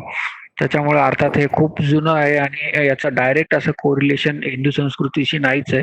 म्हणजे वाचनातनं ते दिसून येतं. हो हो नंतर मे बी ते रूढ होत गेलं आणि कथांमधून ते लिहिण्यात आलं असं होऊ शकतं कदाचित. हो हो आणि श्रीलंकेचा आता जे देखील फ्लॅग जर बघितला, श्रीलंकेच्या फ्लॅगवर देखील जे 2 हो, सिंह असतात, ते देखील शरभ आहेत हो, असं म्हटलं जातं. शरभावर खूप डिटेल हो, माहिती हो. आहे इंटरनेटवर. जेवढी मिळेल तेवढी कमीच आहे. आणि कीर्तिमुख जे दाखवलं होतं ना तू, हां, हां, ते हां. कीर्तिमुख साऊथचे जेवढे काही मंदिर आहेत हां, त्यांचे जे गोपूर म्हणतात त्याला, जे हां. मोठे असे उंच उंच बांधलेले हां, असतात हां. ते त्याच्यावर असतात. महाद्वार, त्याला गोपूर म्हणतात. त्याच्यावरती अशी सिरीज असते त्यांची खूप हो, मोठी हो, मोठी सिरीज असते कीर्तिमुखांची. ते हो, सुद्धा वाचण्यात आलं होतं रिसेंटली. मी कोणीतरी पोस्ट केलं होतं. हो. एक मंदिर आणि शिल्प नावाचा एक ग्रुप आहे Facebookला. तो सबस्क्राईब करा सगळ्यांनी. तिकडे खूप छान माहिती येते या सगळ्यांची. म्हणजे फोटो सहित आणि लोकेशन सहित. म्हणजे तुम्ही कुठे गेलात इन केस त्या साईडला तर बघण्यास जाऊ शकता ते असं स्पेसिफिक. Okay, okay. आणि जे कोकणातले जे कातळ शिल्प होते, रिसेंटली काही दिवसापूर्वी एका जणाला तिकडे एक नकाशा सदृश्य कातळ शिल्प भेटलं. त्याच्यामध्ये काइंड ऑफ नकाशा खोदलेला आहे पूर्ण असा कुठल्या तरी लोकेशनचा असं म्हणतात. म्हणजे त्याच्यावर रिसर्च चालू आहे अजून लोकांचा. हो, ते कोकणामध्ये एक गेल्या रिसेंटली 5-6 वर्षामध्ये हां. खूप कातळ शिल्प हो. मिळतायत. भरपूर तिकडे हो, हो. नवीन-नवीन रत्नागिरी वगैरे, लांजा वगैरे तिकडे, राजापूर वगैरे तिकडे भरपूर शिल्प मिळतायत. सो हो, हो. ऑफकोर्स त्याचं मीनिंग वगैरे आता ते वेगळी गोष्ट आहे पूर्ण. तो अभ्यासाच्या म्हणजे हे आहे. हां. चालेल, चालेल. चालेल 12:20 झालेत. कन्क्लूड करूया. ठीक आहे. कुणाला काही असेल आपल्या ग्रुपवर हे करा. ठीक आहे? एक बंद करूया आपण आता. हो, हो. चालेल. चला. Bye, bye. Good night.